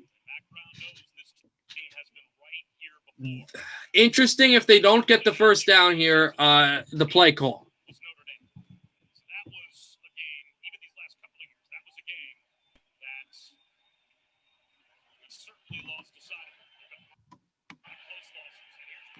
Here is a handoff, and Brooks did not get it. He lost yards. Texas A&M defense here. So now you're down by a touchdown. Do you go for it? But if you go for it, A&M can extend their lead. They can do a lot of things in your own territory. Or do you punt? It's 4th and 1. A&M fans are on their feet. Less than 2:40 to go. North Carolina fans just mystified here. They've got to get this could be also a long touchdown pass, like a long pass to the end zone. They may not just go for the run. Here they go for the inside run. Did he get there? I think he's short. I think A&M stopped the run. I think they stopped the run, but it's close. It's close. They got him. They stopped them. The Aggies stopped them with 2:24 to go. They're up by 7. They've got the ball in Tar Heel territory. And this baby's not history. There's still a good amount of time left to go.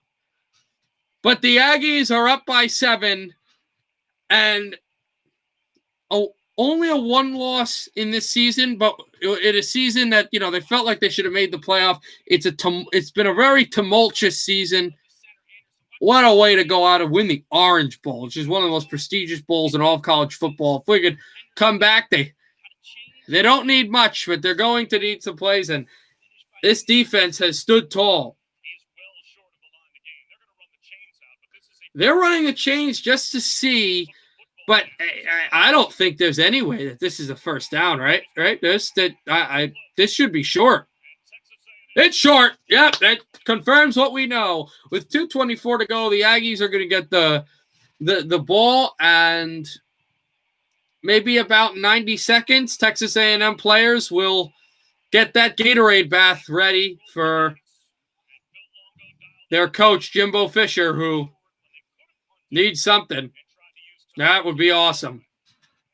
To beat Mac Brown, too, the North Carolina coach, guys, he was the coach for University of Texas, one of the winningest coaches in college football. And Jimbo Fisher is also a winner who's won a national championship. These guys are coaches who have been in college football for over 30 years in the coaching level. Both of them. Mond handoff to the outside. More room. I think Ashani got the first down there. If he didn't get the first down, it was definitely close. He was the one with the 76-yard touchdown. He was knocked out by Grimes, so that will stop the clock. In fact, I think you want him to be short on that because since he was out of bounds, then the clock would stop, and then you could just run the clock some more. No, the clock is continuing to run here. It is a first down. 2 minutes to go in the Orange Bowl. Aggies by 7. They've got the ball at the 23-yard line of North Carolina. Snap and then a handoff. Ashani running loose. Ashani tripped up at the 1-yard line. And North Carolina defender, I don't know if they're injured. No, he's not injured. Yes, he is. Kelly is holding his chest. It's 1st and goal at 1:38 to go. The clock will stop because he is holding his chest. And I don't know if he was in disbelief because they're not their season, but the game is over and and it looks bleak for North Carolina to win the Orange Bowl. But no, he was injured. So it's the high snap, handoff to Ashani. He makes the move, makes 2 moves. That's a touchdown, but then the fantastic tackle. Then he makes this tackle down low, and he rolls over Kelly and just – I don't know what happened, but trainers are going to take a look at Kelly to see if he's all right. He is in some pain. Referee talking to Coach of the North Carolina Tar Heels, Mac Brown.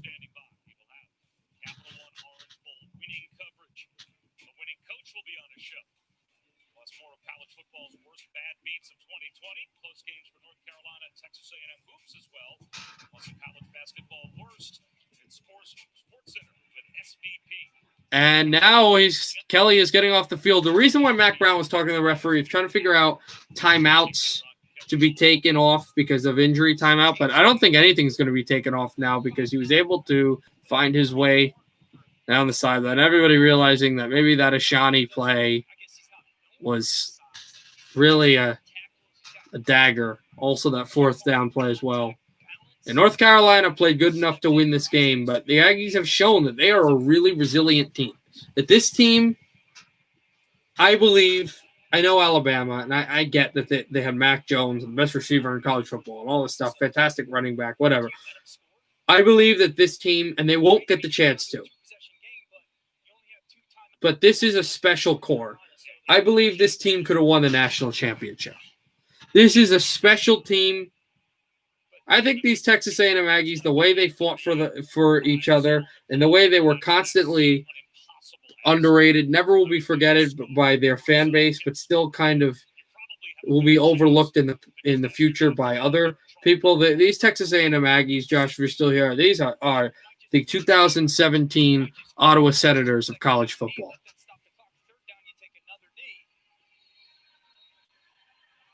So that's right now what's up to stake here.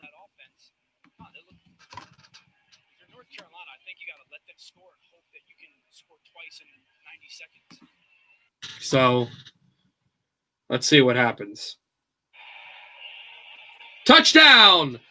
Devin Ashani, another touchdown for Ashani.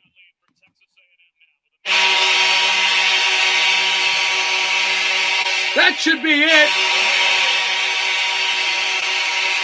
That should be the writing on the wall. Bring the confetti. 94 seconds left in the Orange Bowl. A&M is up by 13. And Ashani has 2 touchdowns. Spiller has 2. Ashani has 2. Vaughn has 2. And it's 41-27.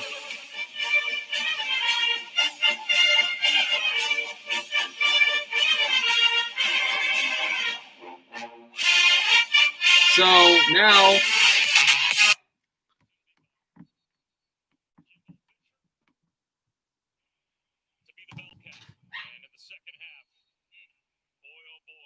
they are getting ready. Texas A&M for Texas A&M has not lost a bowl. 9 straight seasons. The Texas A&M Aggies had not lost a bowl game, like a game after the regular season. They had not lost a college football bowl game.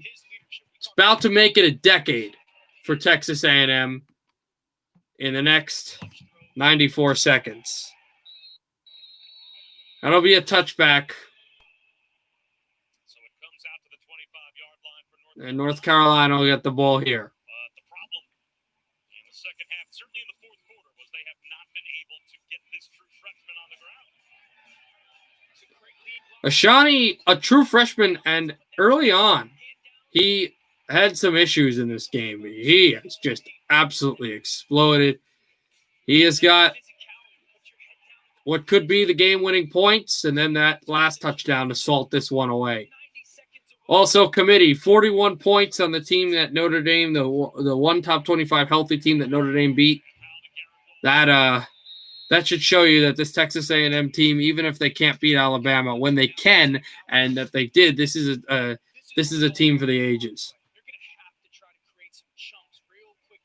If you catch the ball and you're near the out of bounds, you get out of bounds. He has outrushed in yards and touchdowns the entire North Carolina team today. And, oh, yeah, Spiller's been pretty good too.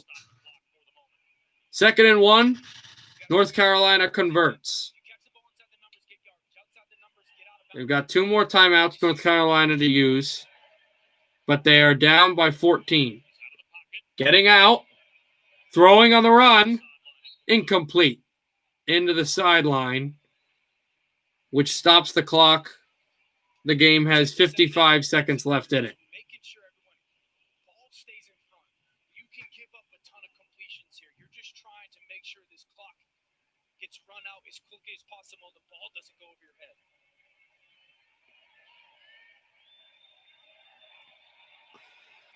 North Carolina needs 2 touchdowns and an onside kick between one of them to work. And they right now have the ball at the North Carolina 42. Big sack! Big sack! And that's good because now North Carolina is going to have to burn another of their timeouts. They do with 47 seconds to go. Johnson. Now North Carolina only has 1, and it's 3rd down. And the Gatorade's getting ready, guys. The Gatorade's on ice. Getting ready to, once A&M gets the ball, to be poured onto Jimbo Fisher. They're in celebration mode right now. Clock has been put to 49 seconds. They are in celebration mode right now, but it is not over. Not over yet. Not over yet. Not until there are 000 on this clock. and Texas A&M are the 2021 Orange Bowl champions. Kellen Mond's final game. The Maroon Goons' final game. So many other players on this Texas A&M roster, some that may never even play a second in the National Football League. Final game playing college football on this stage in Miami in the Orange Bowl against North Carolina. Scrambling to the outside. Getting out of a sack. Spinning for more room. He's not going to get out of this sack. And timeout number 3 coming for the Tar Heels. And there's the bear hug, White Jr. and Johnson.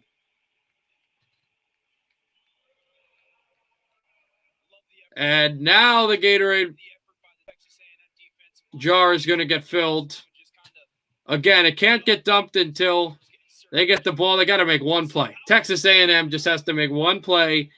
And North Carolina needs a lot of yards here. They need 27 yards. If you remember, you may remember on one time on 4th and 28 or 3rd and 28 that in Johnny Manziel's last game in midway in the third quarter against Duke. It was 3rd and 26 or 4th and 26, and Johnny got 27 en route to a fantastic A&M win over the Blue Devils.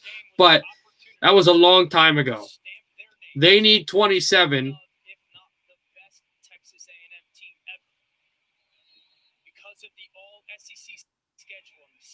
To get, and they talk about how good this Texas A&M team is now. Absolutely. This team is just special. They deserve to win the national championship because of what happened with everything else that they couldn't control. They won't be able to. They've only got 3 rushing the quarterback, and they almost sacked them anyway. Here's that screen pass. Tackled into the middle. 30 seconds, 29.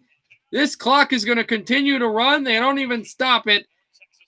They don't get the first down. And the clock will run.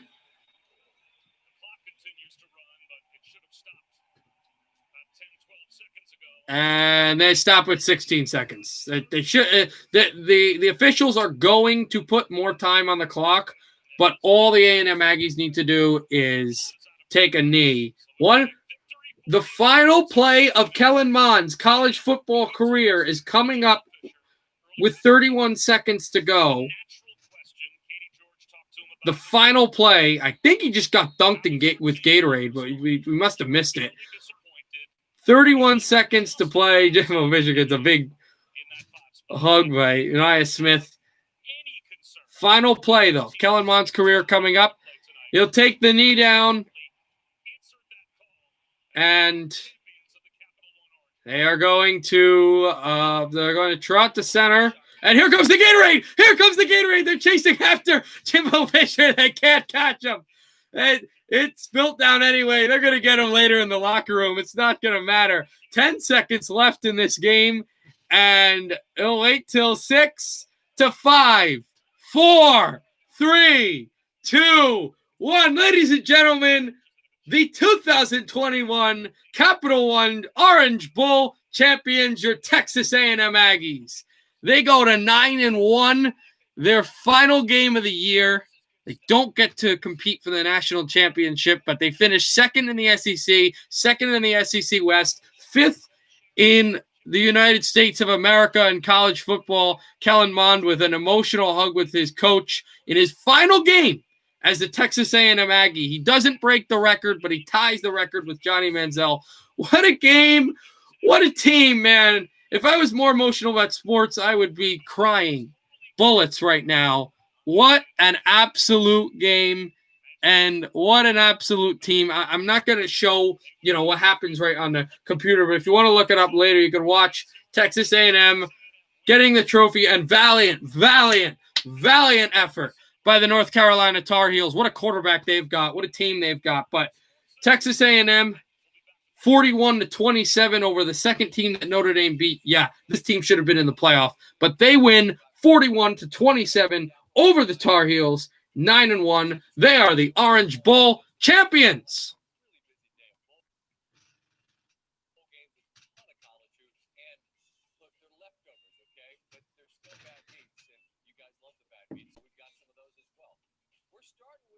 That's my Bobby Hill just reading what you said. On this, what is today? Saturday? Allegedly? Whatever today is, it was a good game. Absolutely, yeah. At A&M just on the outside of the playoff this Carolina. Absolutely. What a What a grab Daz Newsome makes. We took a look at this one to see. yeah, Texas Longhorns. Okay, man, you didn't do that great. We'll see what Steve Sarkisian does for you guys, but Giga, man, Texas A&M wins. They're 9-1. They win the Orange Bowl over North Carolina. I will see you tomorrow for Washington Football Team Philadelphia Eagles live stream. See you tomorrow. It was a fantastic game. I'm really excited and I'm proud of my Aggies.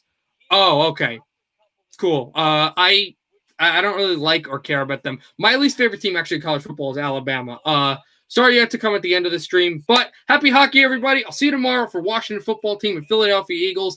If the Giants win, hopefully the Eagles can send them into the playoffs. All right. Good night, everybody, and happy hockey, everybody.